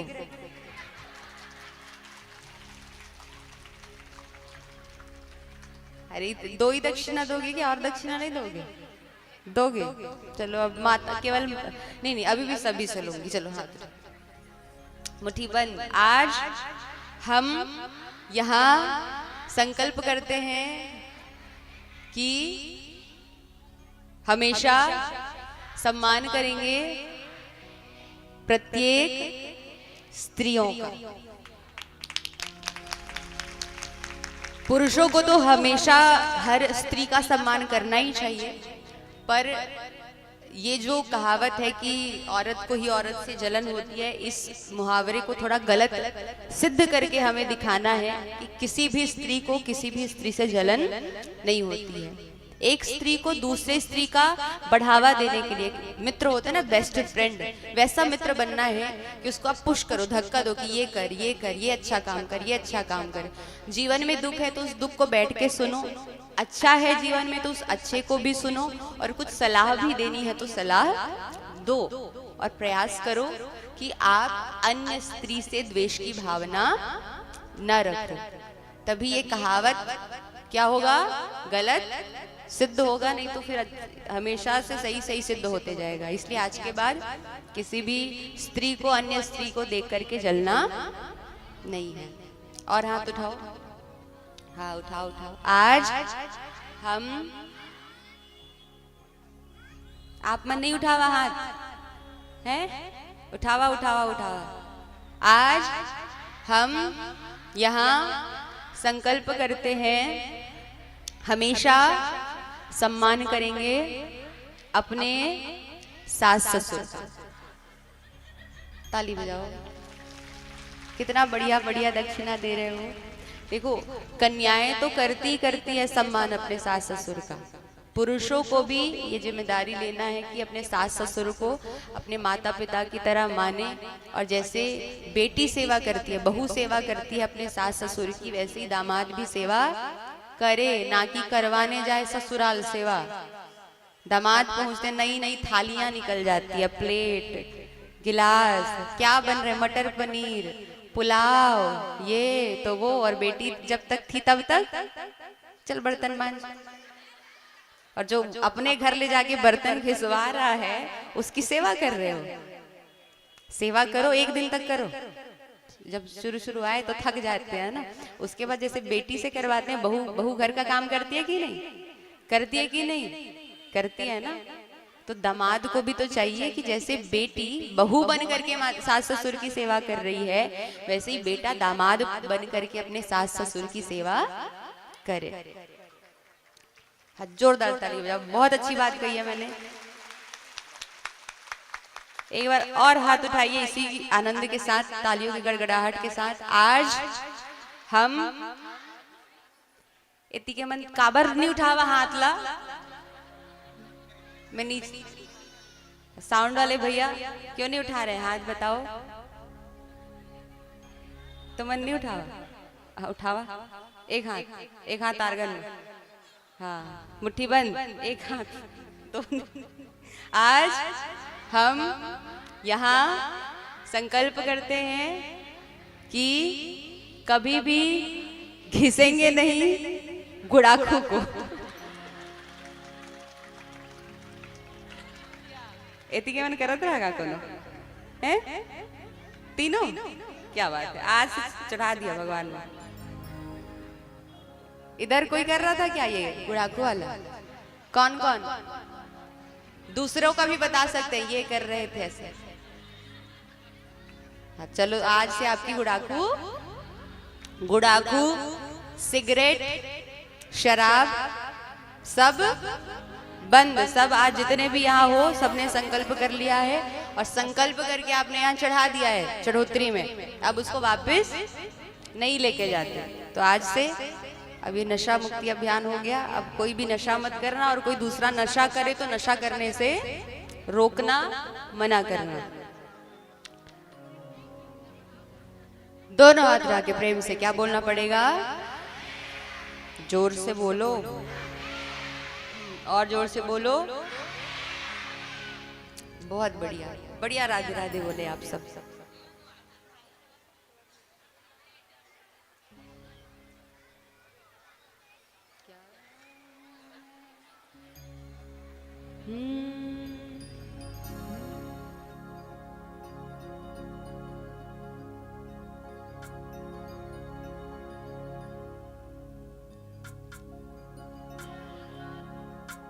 नाम मेरी राधा रानी का जिस जिसने गाया है, बाके उसे गले से लगाया है। जय राधे जय राधे,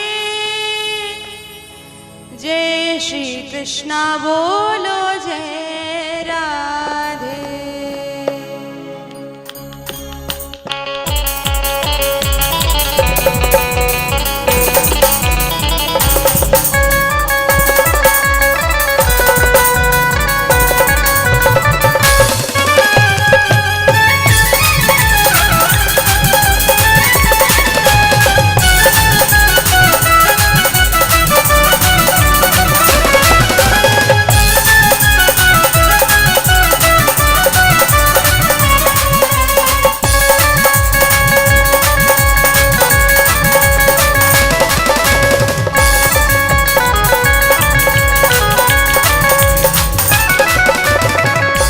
नाम मेरी राधा रानी का जिस जिसने गाया है, नाम मेरी राधा रानी का जिस जिसने गाया है, बांके बिहारी ने उसे गले से लगाया है, बांके बिहारी ने उसे गले से लगाया है। जय राधे जय राधे, जय श्री कृष्णा बोलो जय राधे।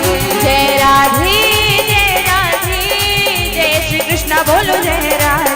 अच्छा, ये चाहते हो कि राधा रानी आप सब बांके बिहारी गले से लगाएं? आप सबको कौन कौन चाहता है? हाथ उठाना, क्या कहना है? जय राधे जय राधे, जय श्री कृष्णा बोलो जय राधे। जय राधे जय राधे, जय श्री कृष्णा बोलो जय राधे। जय राधे जय श्री कृष्णा बोलो जय राधे। जय राधे जय श्री कृष्णा बोलो जय राधे। जय राधे जय श्री कृष्णा बोलो जय राधे। जय राधे जय राधे, जय श्री कृष्णा बोलो जय राधे। जय हो।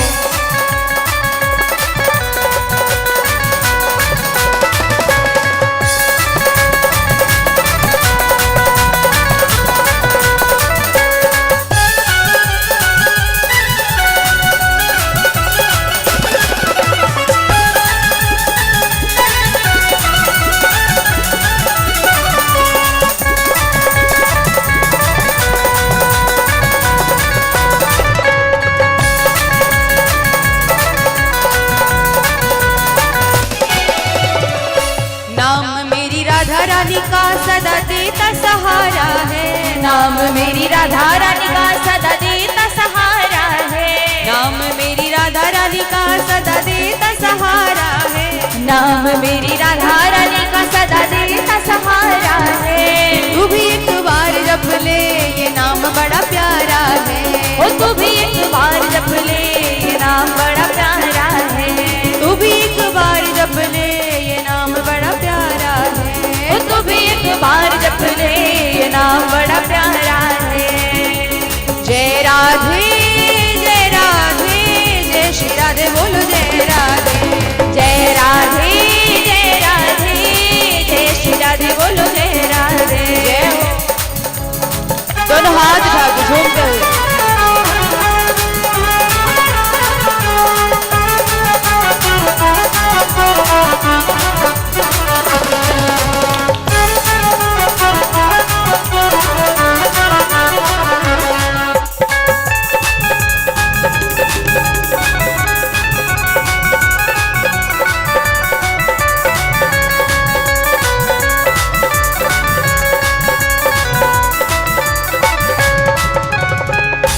राधा राधा नाम वाली मेरी जिसने माला है, राधा राधा नाम वाली मेरी जिसने माला है। राधा राधा नाम वाली मेरी जिसने माला है, राधा राधा नाम वाली मेरी जिसने माला है।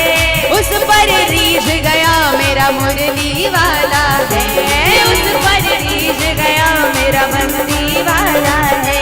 उस पर रीझ गया मेरा मुरली वाला है, उस पर रीझ गया मेरा मुरली वाला है। चल ही रहा है, चलते ही रहेगा भी। काफी सदस्य परिवार में अब जो गांव से जिनकी श्रद्धा है कि हम कुछ दक्षिणा अर्पण करते हैं, क्योंकि सप्त दिवस तक हमने कथा श्रवण की है, तो हमारे साहू जी जा रहे हैं आपके बीच में। जो कुछ भी आपको दक्षिणा भेंट अर्पण करना है इस पात्र में जिस प्रकार से भी आपने सुदामा पोटी के डाला था उस प्रकार से डाल दीजिएगा, क्योंकि आप सभी लोग यहाँ पर आएंगे तो संभव नहीं है कि सबका यहाँ पर स्वागत कर सके हम। आज जो नाम उद्घोष कराना चाहते हैं अपना, वो अपना नाम उद्घोष भी करा सकते हैं। आइए चले भजन की ओर, और भजन चलता रहेगा। भैया आपके सामने जा रहे हैं और आप वहीं पर जो कुछ भी अर्पण करना है वो डाल दीजिएगा। बोल वृंदावन बिहारी लाल की।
राधा राधा नाम वाली चढ़ गई हमें मस्ती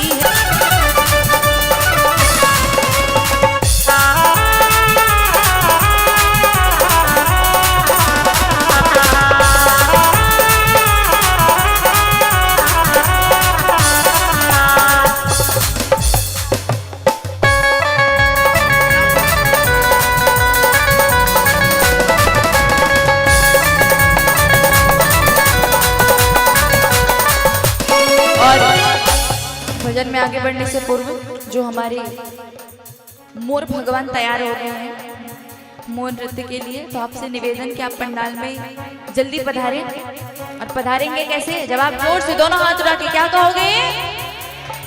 अरे जोर से बोलो, और जोर से।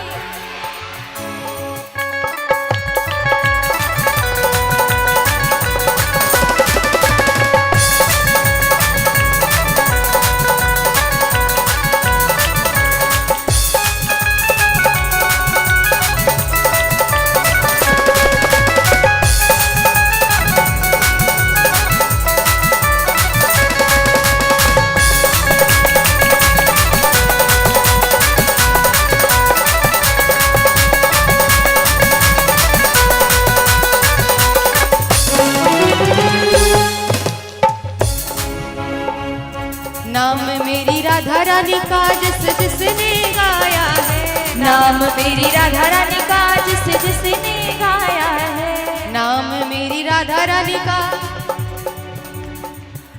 नाम मेरी राधा रानी का जिस जिसने गाया है। गाओगे नहीं तब तक यहीं अटके रहेंगे। नाम मेरी राधा रानी का, जिस जिसने गाया है, नाम मेरी राधा रानी का जिस जिसने गाया है, ये कहना है। नाम मेरी राधा रानी का जिस जिसने गाया है, नाम मेरी राधा रानी का जिसने गाया है। उस पर रीझ गया मेरा बंसी वाला है, गाओ। उस पर रीझ गया मेरा बंसी वाला है, उस पर रीझ गया मेरा मुरली वाला है, उस पर रीझ गया मेरा मुरली वाला। किस पर?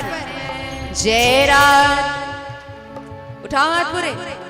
जय राधे जय राधे, जय श्री कृष्णा बोलो जय राधे, जय राधे जय राधे, जय श्री कृष्णा बोलो जय राधे, जय राधे जय राधे, जय श्री कृष्णा बोलो जय राधे, जय राधे जय राधे, जय श्री कृष्णा बोलो जय राधे, राधे बोलो मोर भगवान की जय हो, बोलो बाकी बिहारी लाल की जय हो, बोलो राधा रानी सरकार की जय हो।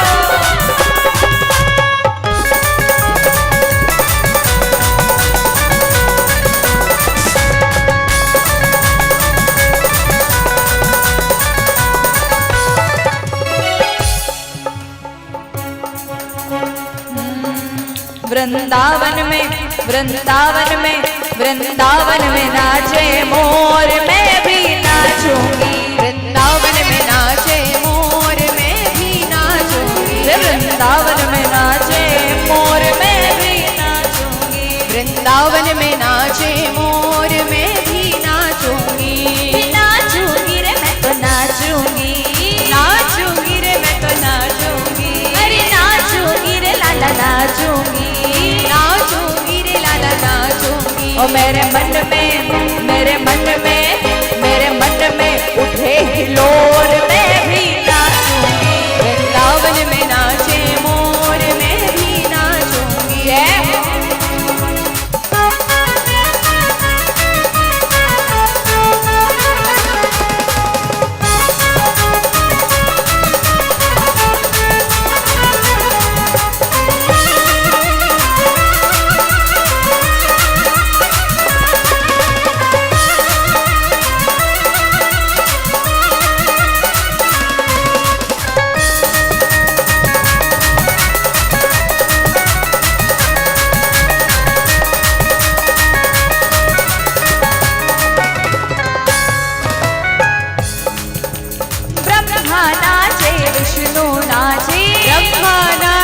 विष्णु नाचे, ब्रह्मा नाचे विष्णु नाचे, ब्रह्मा नाचे विष्णु नाचे। अरे शंकर झूम झूम के नाचे, शंकर झूम झूम के नाचे। अरे शंकर झूम झूम के नाचे, शंकर झूम झूम के नाचे। मन मेरा जय हो, मन मेरा मन मेरा बन गया मोर, मैं भी नाचूंगी। वृंदावन में नाचे मोर, मैं भी नाचूंगी। वृंदावन में नाचे मोर, मैं भी नाचूंगी। वृंदावन में नाचे मोर, मैं भी नाचूंगी।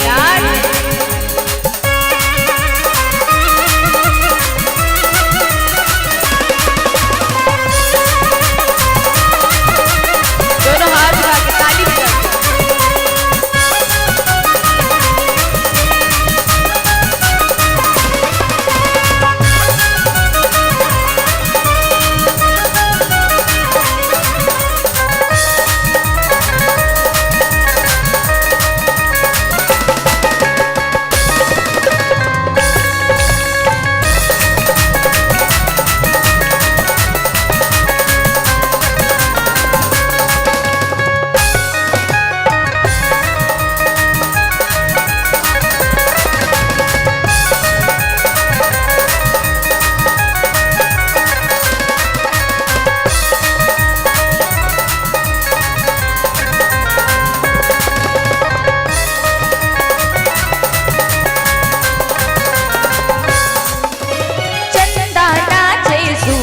नाचे, चंदा नाचे सूरज नाचे।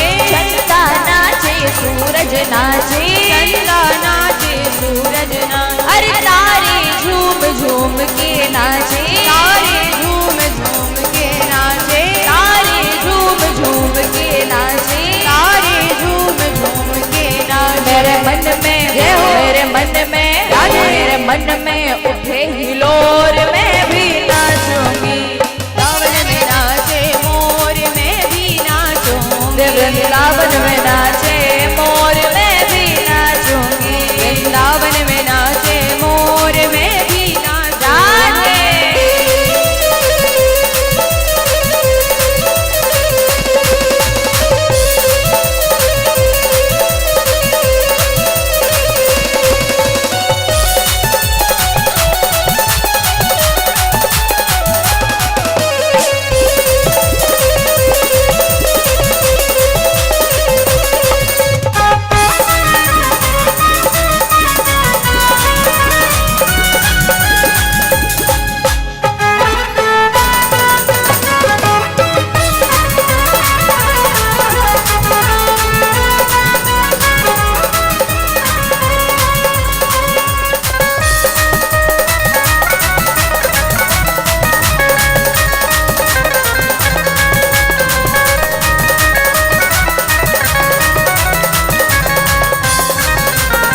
नाचे, गैया झूम झूम के नाचे। मन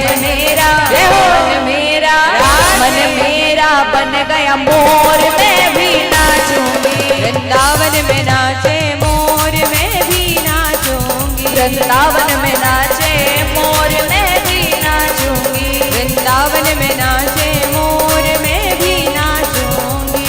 नाचूंगी रे मैं तो नाचूंगी, नाचूंगी रे मैं तो नाचूंगी। अरे नाचूंगी रे मैं तो नाचूंगी, नाचूंगी रे लाला नाचूंगी। वृंदावन में नाचे मोर, मैं भी नाचूंगी। वृंदावन में नाचे मोर, मैं भी नाचूंगी। वृंदावन में नाचे मोर, मैं भी नाचूंगी। वृंदावन में नाचे मोर, मैं भी नाचूंगी। मैं भी नाचूंगी, मैं भी नाचूंगी। मैं भी नाचूंगी, मैं भी नाचूंगी। मैं भी नाचूंगी। वृंदावन में नाचे मोर, मैं भी नाचूंगी। उनको नाचने ही नहीं दे रहे हो आप। और आइए इसी के साथ हम होली की ओर चलते हैं। तो आप सभी खड़े होंगे, कैसे खेलेंगे होली? नहीं नहीं खड़े मत, तो पूछ रही हूँ, बैठो अभी बैठो। खड़े होगे कि बैठे बैठे खेलोगे? पूछ रही हूँ, बताओ। बैठे बैठे माताएं बोल रही, बैठे बैठे आप बोल रहे हो खड़े खड़े। अच्छा खड़े खड़े वाले कितने हो? हाथ उठाओ। हम नीचे। और बैठने वाले हाथ ऊपर।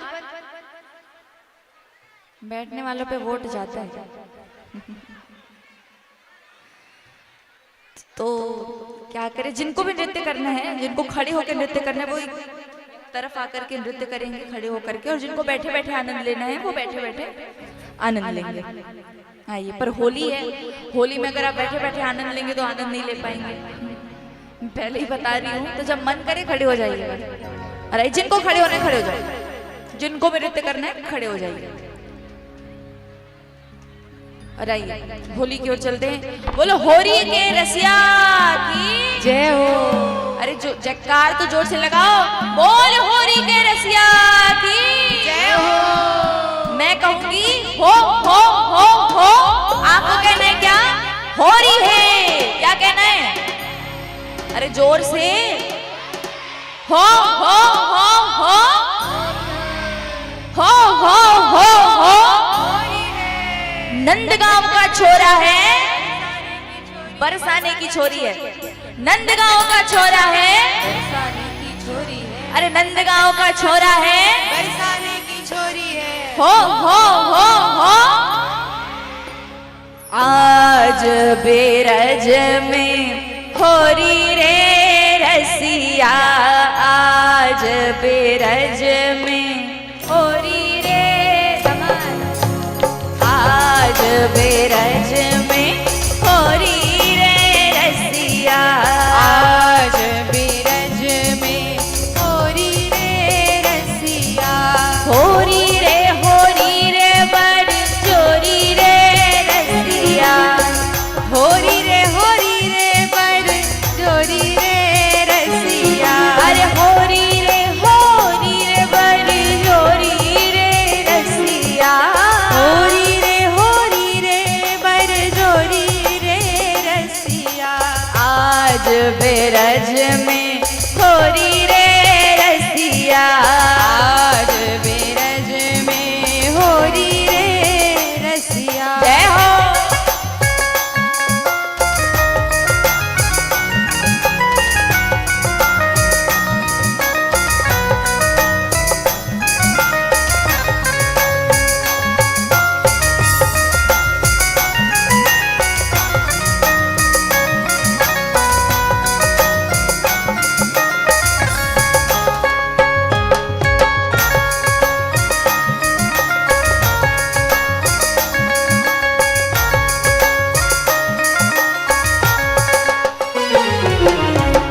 अपने अपने घर से निकलती, अपने अपने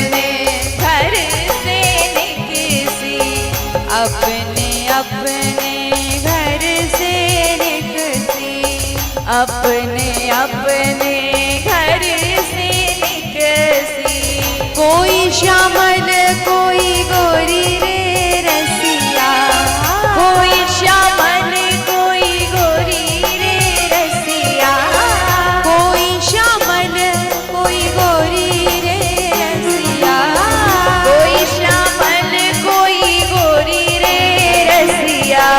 आज ब्रज में होरी रे रसिया, आज ब्रज में होरी रे रसिया।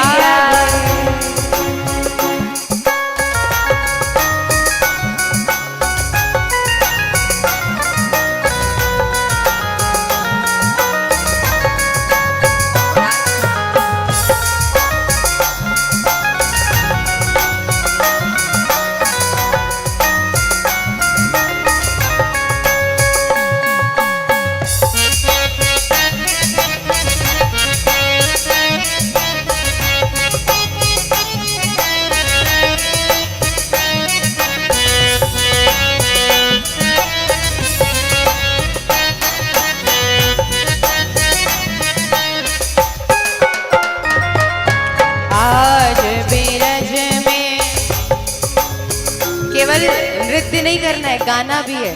गाने का भी आनंद लो, नृत्य का तो लिया ही लिया है, तो गाना क्या है? क्या गाना है? आज ब्रज में, आज ब्रज में होरी रे बर जोरी रे रसिया, होरी रे गाइए, होरी रे बर, आज ब्रज में होरी रे रसिया, आज ब्रज में होरी रे रसिया।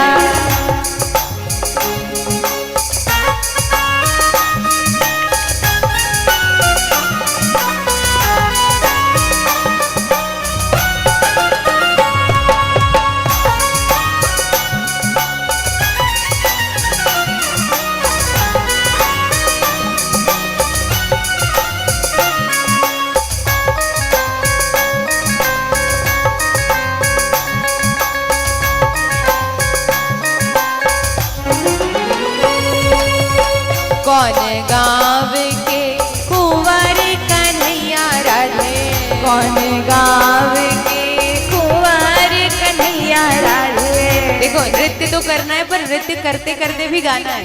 जब हम गवाएं तभी नहीं, आप नृत्य भी करो, नृत्य करते करते गाओ भी। कौन गाँव के कुंवर कन्हैया राधे, कौन गाँव के कुंवर कन्हैया राधे, कौन गाँव के कुंवर कन्हैया राधे, कौन गाँव के कुंवर कन्हैया राधे। कौन गाँव राधा गोरी रे रसिया, कौन गाँव राधा गोरी रे रसिया, कौन गाँव राधा गोरी रे रसिया, कौन गाँव राधा गोरी रे रसिया। आज ब्रज में होरी रे रसिया, आज बोलो बोलो होरी रे, होरी रे बर जोरी रे, होरी रे बर जोरी रे रसिया। होरी रे आज ब्रज में होरी रे रसिया, अरे आज ब्रज में होरी रे रसिया। दोनों हाथ उठा के झूमते हुए राधा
नंद गाँव के कुंवर कन्हैया राधे बरसाने की राधा गोरी रे रसिया बरसाने की राधा गोरी रे रसिया बरसाने की राधा गोरी रे रसिया बरसाने की राधा गोरी रे रसिया आज बिरज में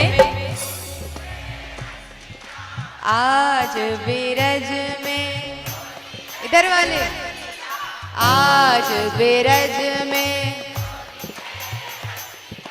हो हो हो हो हो री है हो हो हो हो री है नंदगांव का छोरा है बरसाने की छोरी है नंदगांव का छोरा है बरसाने की छोरी है अरे बरसाने की छोरी है और नंदगांव का छोरा है होरी में तबाही मच जाएगी तबाही मचाना है आज तबाही मच जाएगी तबाही मच जाएगी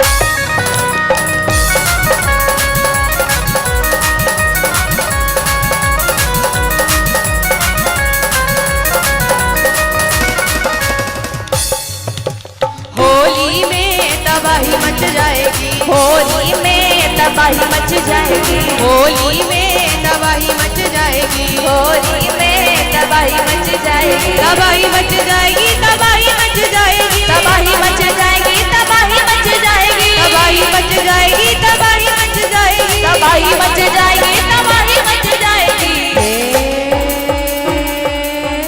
होली में तबाही मच जाएगी होली में तबाही मच जाएगी होली में तबाही मच जाएगी अरे होली में तबाही मच जाएगी सभी दोनों हाथ उठा के झूमते हुए जय हो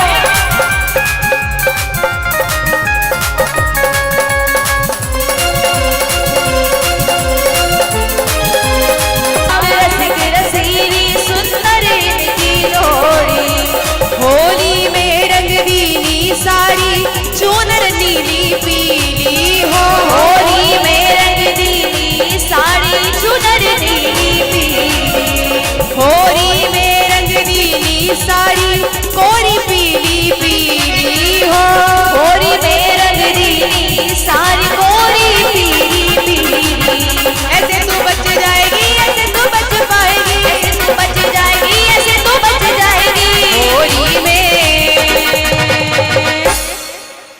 होली में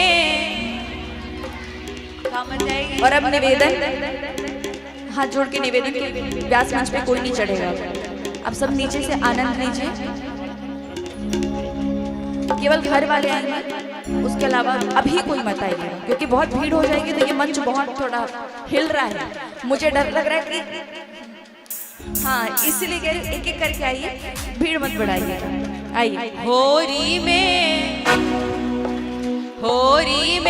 तबाही मच जाएगी होली में तबाही मच जाएगी होली में तबाही मच जाएगी होली में तबाही मच जाएगी अरे होली में तबाही मच जाएगी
हमारे बीच में डॉक्टर खिलावन भैया पूर्व विधायक शक्ति से हमारे बीच पधारे, जोरदार ताली इनके लिए। होरी खेलने के लिए आए हैं, ठीक टाइम पर पहुंचे खिलावन भैया, होरी खेलने के लिए आए हैं। और सुना हो बहुत अच्छा होरी खेलते हैं, नृत्य करते हैं खिलावन भैया। आज राजकुमार भैया के साथ में सामने में खड़े होकर देखिएगा कितना ठुमका लगाते हैं कि मत पूछो। तुर्री धाम में ऐसा ठुमका लगाया कि भगवान शिव जी का ऐसा आशीर्वाद प्राप्त हो कि मत पूछिए। आइए देखेंगे अभी ना सब लोग आनंद के साथ में। होरी के रसिया की जय हो। आइए चले भजन की ओर। मोहे होरी में कर गयो तंग ये रसिया, माने ना मेरी।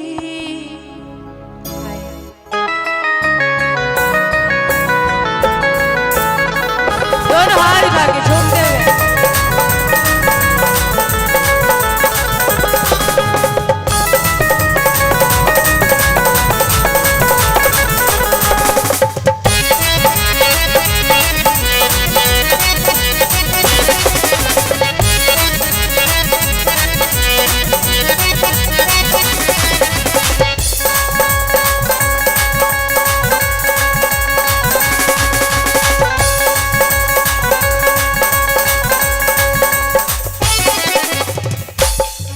मोहे होरी में, मोहे होरी में, मोहे होरी में कर गयो तंग ये रसिया, माने ना मेरी है।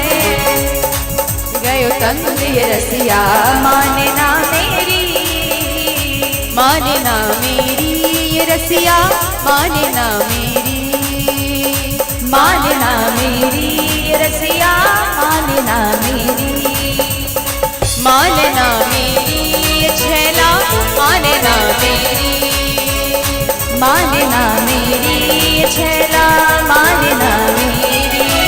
मोहे होरी में, मोहे होरी में, किस किस को तंग कर रहे हैं बाकी बिहारी होली में? कर रहे हैं ना, तो नाच क्यों नहीं रहे हो?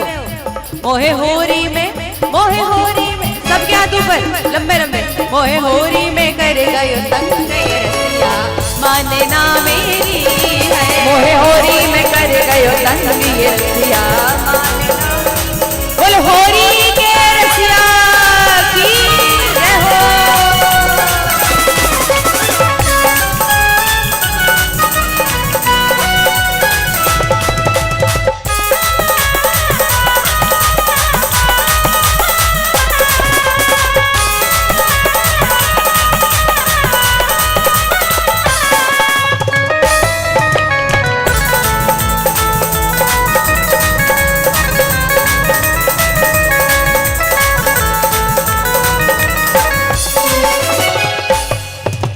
ग्वाल पालन संग घेर लई मोहे इकली जान के, हाय। ग्वाल पाल संग घेर लई मोहे इकली जान के, ग्वाल पालन संग घेर लई मोहे इकली जान के, हाय। ग्वाल पालन संग घेर लई मोहे इकली जान के, भर भर मारे रंग पिचकारी मेरे सन्मुख तान के, हाय। भर भर मारे मोरे रंग पिचकारी मेरे सन्मुख तान के, याने सो याने सो याने सो मचायो हुड़दंग ये रसिया, माने ना मेरी है। मोहे होरी में कर गयो तंग ये रसिया, माने ना मेरी। मोहे होरी में कर गयो तंग ये रसिया, माने ना मेरी है। मोहे होरी में कर गयो तंग ये रसिया, माने ना मेरी। जय हो।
तबाही मच जाएगी, होली में तबाही मच जाएगी, होली में तबाही मच जाएगी, अरे होली में तबाही मच जाएगी, तबाही मच जाएगी, तबाही मच जाएगी, तबाही मच जाएगी, तबाही मच जाएगी, तबाही मच जाएगी, तबाही मच जाएगी, तबाही मच जाएगी, तबाही मच जाएगी। होली में, होली में तबाही मच जाएगी, तबाही मच जाएगी, हो हो हो हो हो हो हो हो। आज बेरज में होरी रे, बजाओ। आज बेरज में, प्रणाम कोई मत कीजिएगा, रसिया।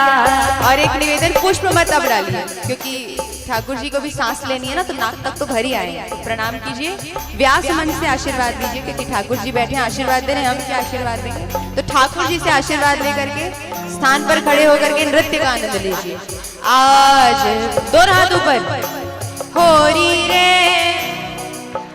आज बेरज में होरी रे रसिया, होरी रे बर जोरी रे रसिया, होरी रे बर जोरी रे रसिया।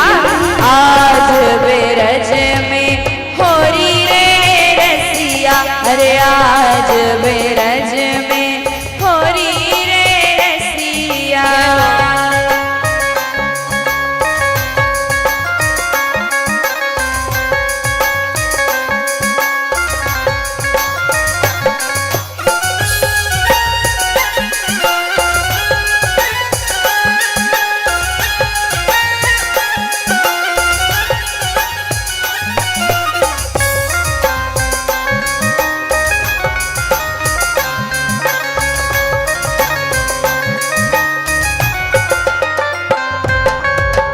कौन गाँव के कुंवर कन्हैया राधे, कौन गाँव के कुंवर कन्हैया राधे।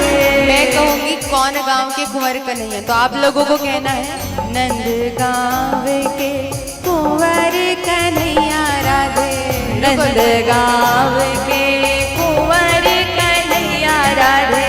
मैं पूछ रही हूँ आपसे, कौन गाँव के कुंवर कन्हैया राधे, कौन गाँव रुको, जवाब तो दे दे।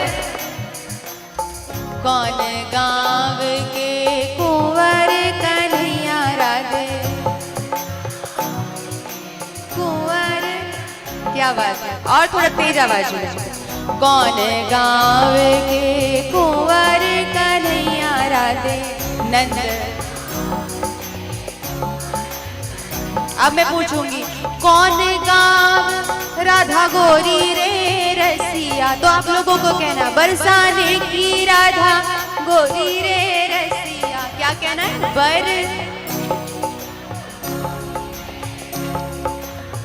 कौन गाँव राधा गोरी रे रसिया, क्या बात है। हाँ, आज बेरज में होरी रे रसिया, आज बेरज में होरी रे रसिया, होरी रे पर जोरी रे रसिया, अरे होरी रे बर जोरी रे रसिया, होरी रे पर जोरी रे रसिया, होरी रे बर जोरी रे रसिया। आज बेरज में, आज बेरज में होरी रे बर जोरी रे रसिया, होरी रे बर जोरी रे रसिया। होरी में तबाही मच जाएगी, होरी में तबाही मच जाएगी, होरी में तबाही मच जाएगी, होली में तबाही मच जाएगी, तबाही मच जाएगी, तबाही मच जाएगी, तबाही मच जाएगी, तबाही मच जाएगी, तबाही तबाही मच जाएगी, तबाही मच जाएगी, तबाही मच जाएगी, तबाही मच जाएगी। हो होरी है, होरी है, आरा रा रा रा रा रा रा होरी है, आरा रा रा रा रा रा रा होरी है। जय हो।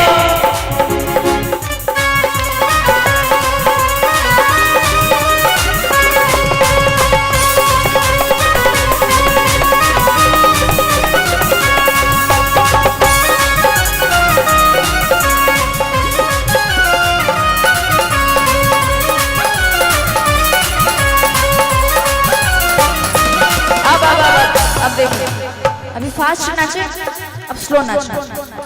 होरी में तबाही मच जाएगी, होरी में तबाही मच जाएगी, होरी में तबाही मच जाएगी, होरी में तबाही मच जाएगी। नाच भी रहे हो कि नहीं नाच रहे हो? नाच रहे हो ना? दोनों हाथ ऊपर और नाचो अच्छे से।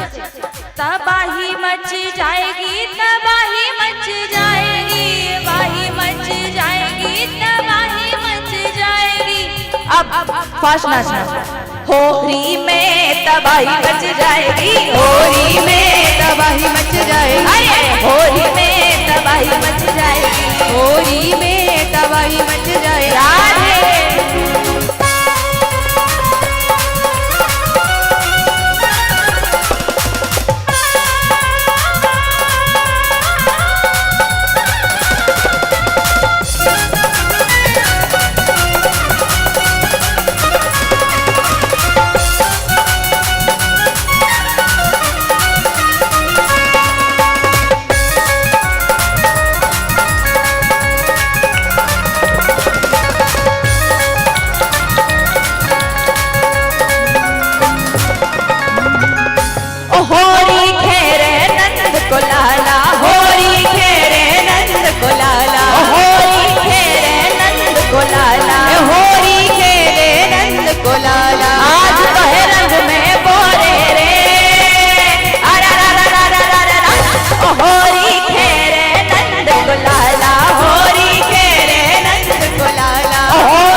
ग्वाला, आए ब्रज से गोप ग्वाला, आए ब्रज के गोप ग्वाला, आए ब्रज से गोप ग्वाला, तोरी पाहन छोरे रे,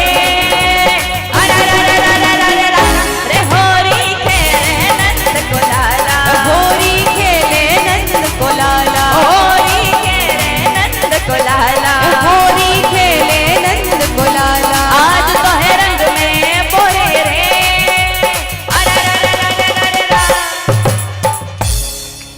अब देखिए मैं कहूंगी आरा रा रा रा रा रा रा, आपको उसी समय उछलना है। क्या करना है? उसी समय उछलना है। पहले प्रैक्टिस करते हैं, फिर बजा के उछालेंगे, ठीक है? ओ होरी खेरे नंद को लाला, आज तो है रंग में बोरे रे, आरा रा रा रा रा रा रा रा, वेरी गुड। ऐसे ही उछलना है। ओ होरी खेरे नंद को लाला, होरी खेरे नंद को लाला, ओ होरी खेरे नंद को लाला, ओ होरी खेले नंद को लाला, आज तो है रंग में बोरे रे, अरा रा रा रा रा रा रा रा, ओ होरी खेरे नंद को लाला, होरी खेरे नंद को लाला।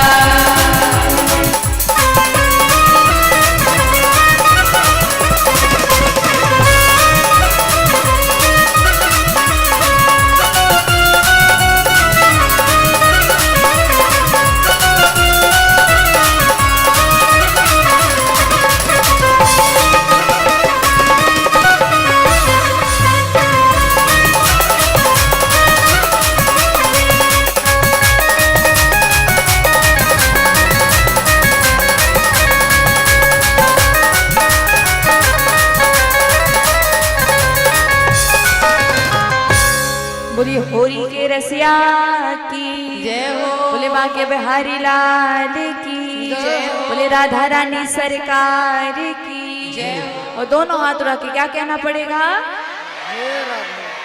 अच्छा, एक दक्षिणा तो हम भूल ही गए लेना। हाथ उठाइए ऊपर और मेरे साथ साथ कहिएगा, हम जोर से, हम आज संकल्प लेते हैं कि आज के बाद कभी भी फोन करेंगे या किसी से मिलेंगे तो क्या कहेंगे? जोर से बोलो, और जोर से बोलो। ये आपकी सबसे प्यारी दक्षिणा। अब पहले भी जो दक्षिणा दी है वो भी वापस नहीं लेनी है। और अब आइए, अब आरती की ओर चलते हैं। आरती की ओर चलें।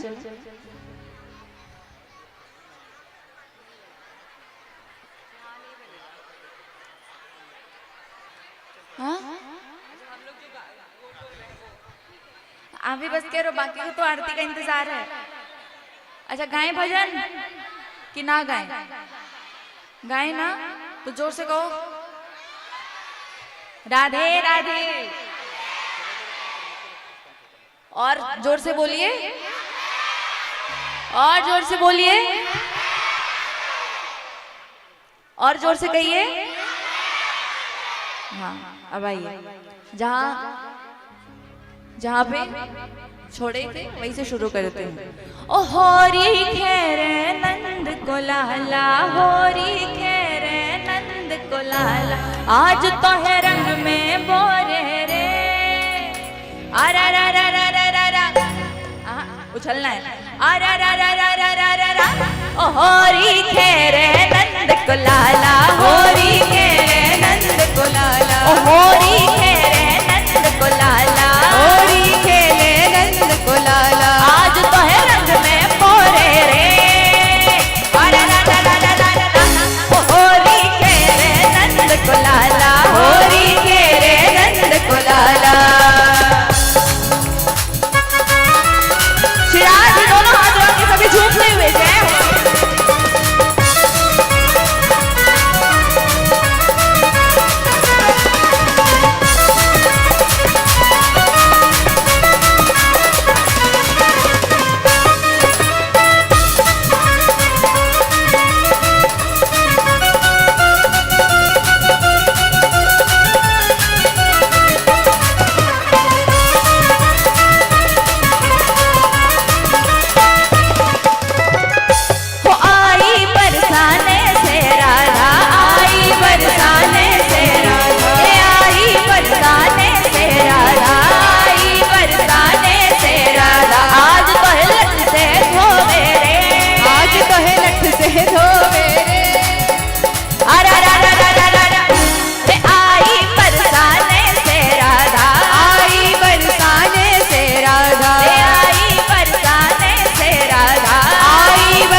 सपने में रात में आया हो,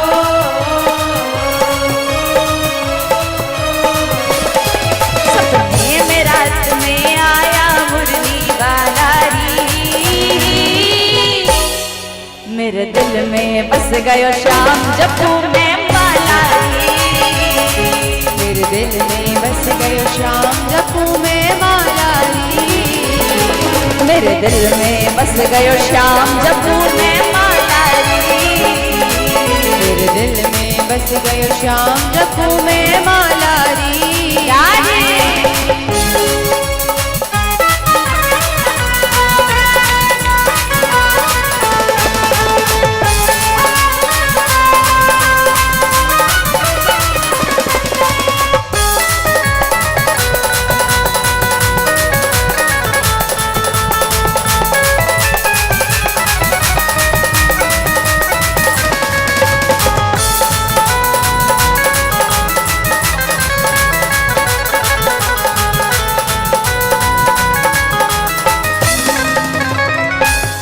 और देखो मटकी पे मटकी,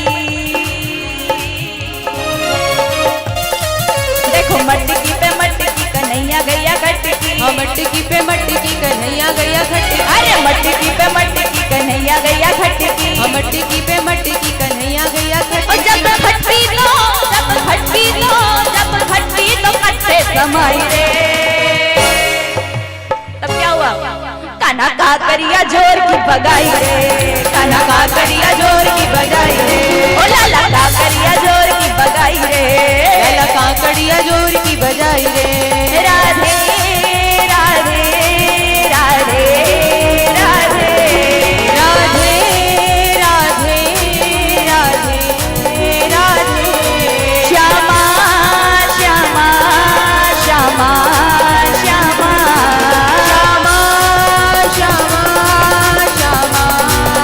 और हमारी वो भैया जी इनका फेवरेट भजन, तेरा दर मिल गया मुझको,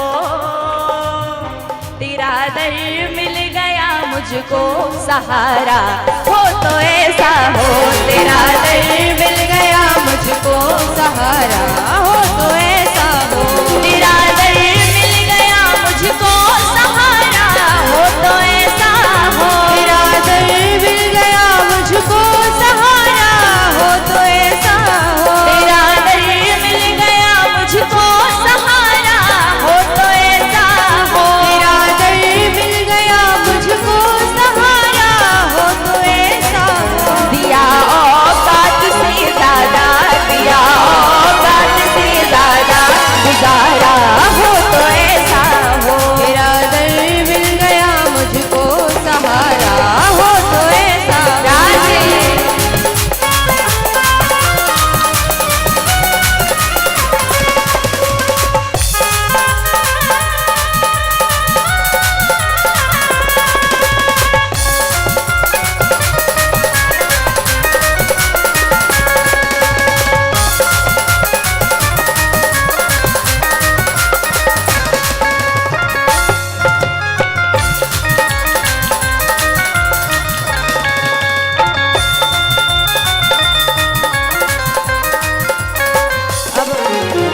आप सबकी तरफ से तो भजन बहुत हो गए, अभी हमारी तरफ से मेरा आपकी कृपा से, मेरा आपकी कृपा से सब काम हो रहा है, मेरा आपकी कृपा से सब काम हो रहा है, मेरा आपकी कृपा से सब काम हो रहा है, मेरा आपकी कृपा से सब काम हो रहा है, करते हो तुम कन्हैया मेरा नाम हो रहा है, करते हो तुम कन्हैया मेरा नाम हो रहा है, करते हो मेरे बाबा मेरा नाम हो रहा है, करते हो मेरे बाबा मेरा नाम हो रहा है, मेरा आपकी कृपा से, मेरा आपकी कृपा से सब काम हो रहा है, मेरा आपकी कृपा से सब काम हो रहा है, मेरा आपकी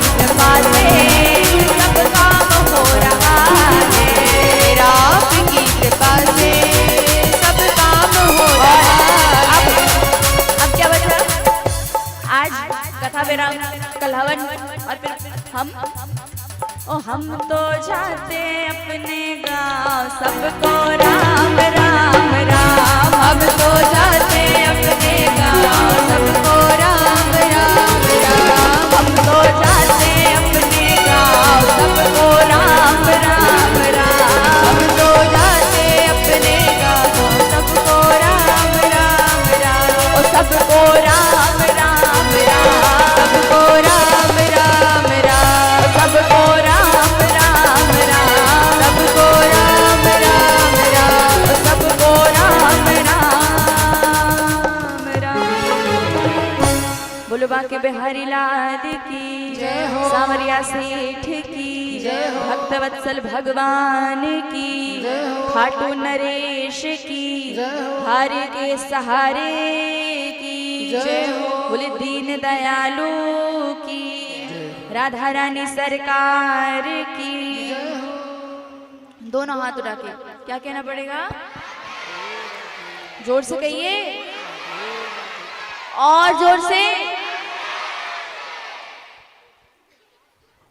बोली वृंदावन बिहारी लाल की। राजकुमार भैया आएंगे मंच की ओर। हरिओम शांताकारं भुजंगशयनं पद्मनाभं सुरेश्वरं विश्वाधारं गगनसदृशं मेघवर्णं शुभांगं लक्ष्मीकान्तं कमलनयनं योगहृदयानगम्यं वन्दे विष्णुं भवभयहरणं सर्वलोकैकनाथं हरिओं साज्यं च वर्तिसंयुक्तं वहिनायोजितं मया दीपं गृहाणदेवे त्रैलोक्यशतिम्रापहं दीपं दर्शयामि दीपान्ध्यात्मनं जलं समर्पयामि। यं प्रभजं दमनुपेतमपेतकृत्यं द्वैपायनो विडकातुर आजुहाव पुत्रेति तन्मयतया तर्वोऽभिनेन्दुस् तं सर्वभूतहृदयं मुनिमानतोऽस्मि। आइए सभी भक्तगण मिलकर के भागवत भगवान की आरती पहले देव भैया, भागवत भगवान की आरती पहले, उसके पश्चात दीदी के द्वारा आरती। हरिओम आरत्यम समर्पयामि। राधे।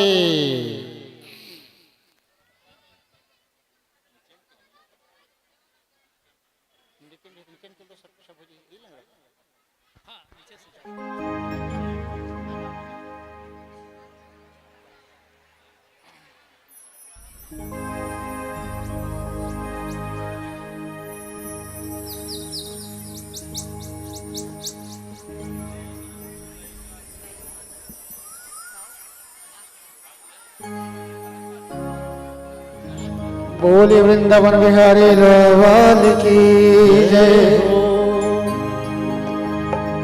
श्री भागवत भगवान की है आरती, पापियों को पाप से है तारती। श्री भागवत भगवान की है आरती, पापियों को पाप से है तारती। श्री भागवत भगवान की है आरती, पापियों को पाप से है तारती। श्री भागवत भगवान की है आरती, पापियों को पाप से है तारती।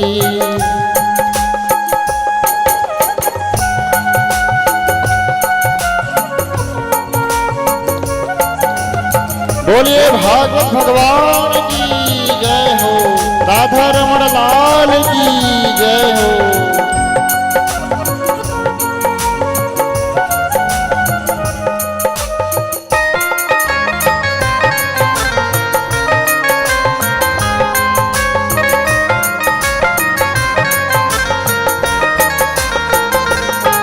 ये अपर ग्रंथ ये मुक्ति पंथ ये पंचम वेद निराला, नव ज्योति जगाने वाला। नव ज्योति जगाने वाला, नव ज्योति जगाने वाला।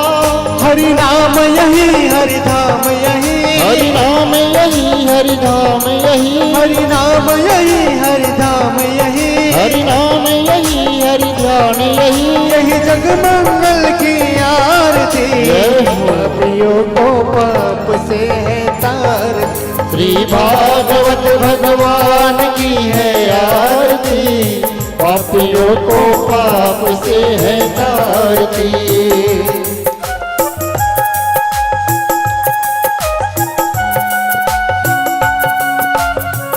बोले बाके बिहारी लाल की जय हो।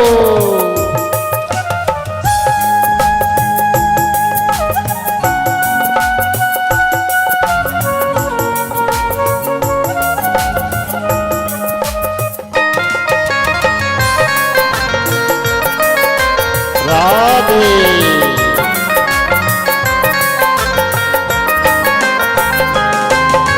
शांत गीत पावन पुनीत पापों को मिटाने वाला, हरि दर्श कराने वाला, हरि दर्श कराने वाला, प्रभु दर्श कराने वाला, यह सुख करणी यह दुख हरणी, यह सुख करणी यह दुख हरणी, यह सुख करणी यह दुख हरणी, यह सुख करणी यह दुख हरणी। श्री मधुसूदन की आरती, पापियों को पाप से है तार, श्री भागवत भगवान की है आरती, पापियों को पाप से है तारती।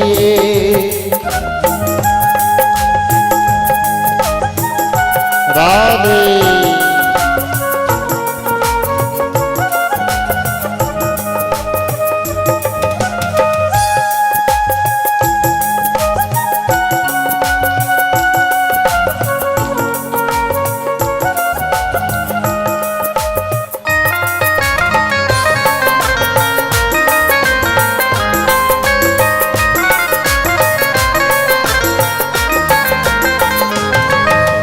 मधुर बोल जगवंत को मार्ग दिखाने वाला, बिगड़ी को बनाने वाला, बिगड़ी को बनाने वाला, बिगड़ी को बनाने वाला, श्री राम यही घनश्याम यही, श्री राम यही घनश्याम यही, श्री राम यही घनश्याम यही, मेरे राम यही मेरे श्याम यही, प्रभु की महिमा की आरती, पापियों को पाप से है तारती, श्री भागवत भगवान की है आरती, पापियों को पाप से है तारती, श्री भागवत भगवान की है आरती, पापियों को पाप से है तारती, पापियों को पाप से है तारती, पापियों को पाप से है तारती, पापियों को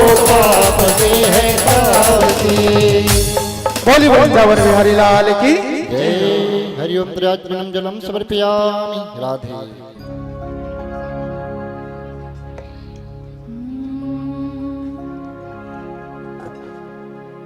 अपने इसके है ना?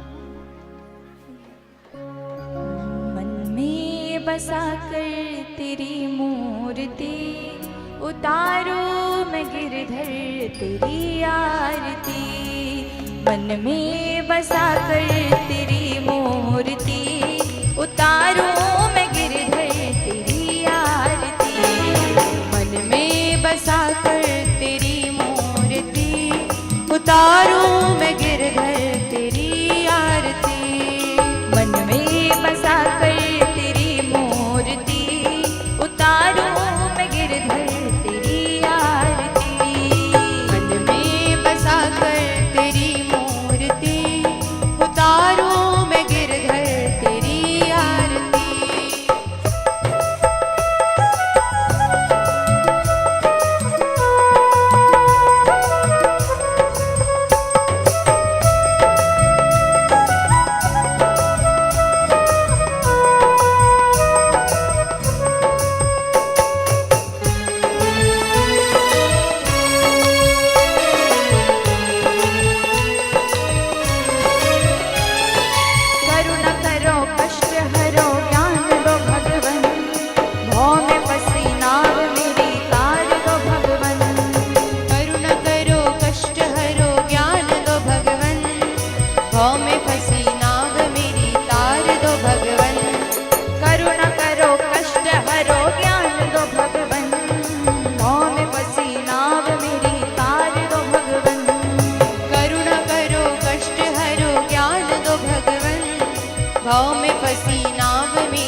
दवा तुम्हारे पास है। जिंदगी रहती भीख मांगती, मन में बसा कर तेरी मूर्ति, उतारूं मैं गिरधर तेरी आरती। मन में बसा कर तेरी मूर्ति, उतारूं मैं गिरधर तेरी आरती।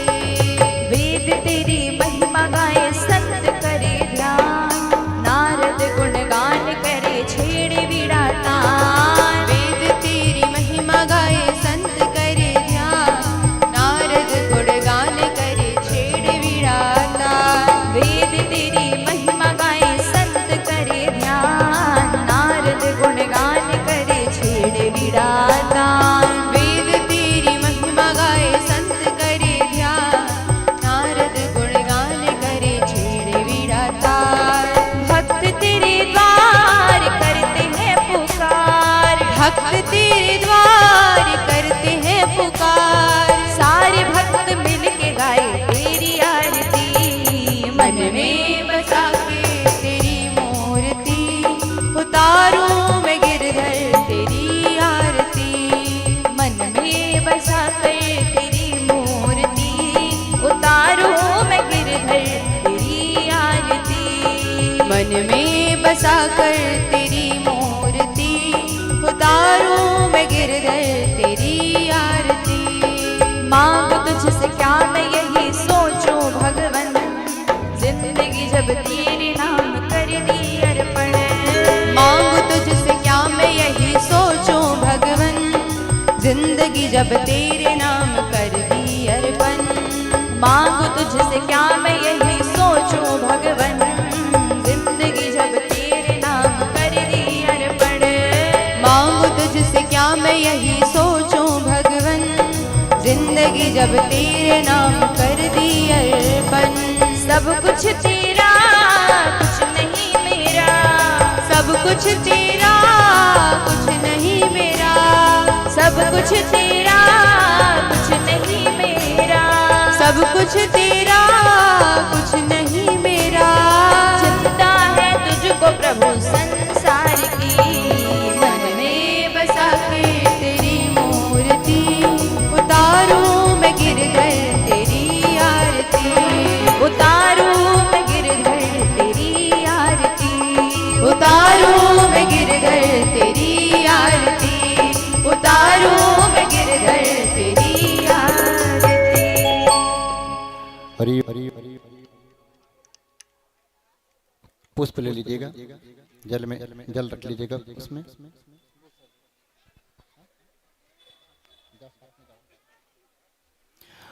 हरि ओम आत्मादेवैभिवन्दनं पुष्पादेवैभिवन्दनं आरार्तिक्यं समर्पयामि। 4 बार सभी भक्तगण परिक्रमा कर लेंगे। हरि ओम यानि कानि च पापानि जन्मान्तर्गतानि च तानि सर्वाणि नश्यन्तु। प्रदक्षिणायां पगे पगे प्रार्थनापूर्वकं प्रदक्षिणां समर्पयामि। श्रीमद्भागवते महापुराणाय नमः। श्री राधाकृष्णचरणकमलेभ्यो नमो नमः। प्रार्थनापूर्वकं प्रदक्षिणायां समर्पयामि। समर्पयेत्।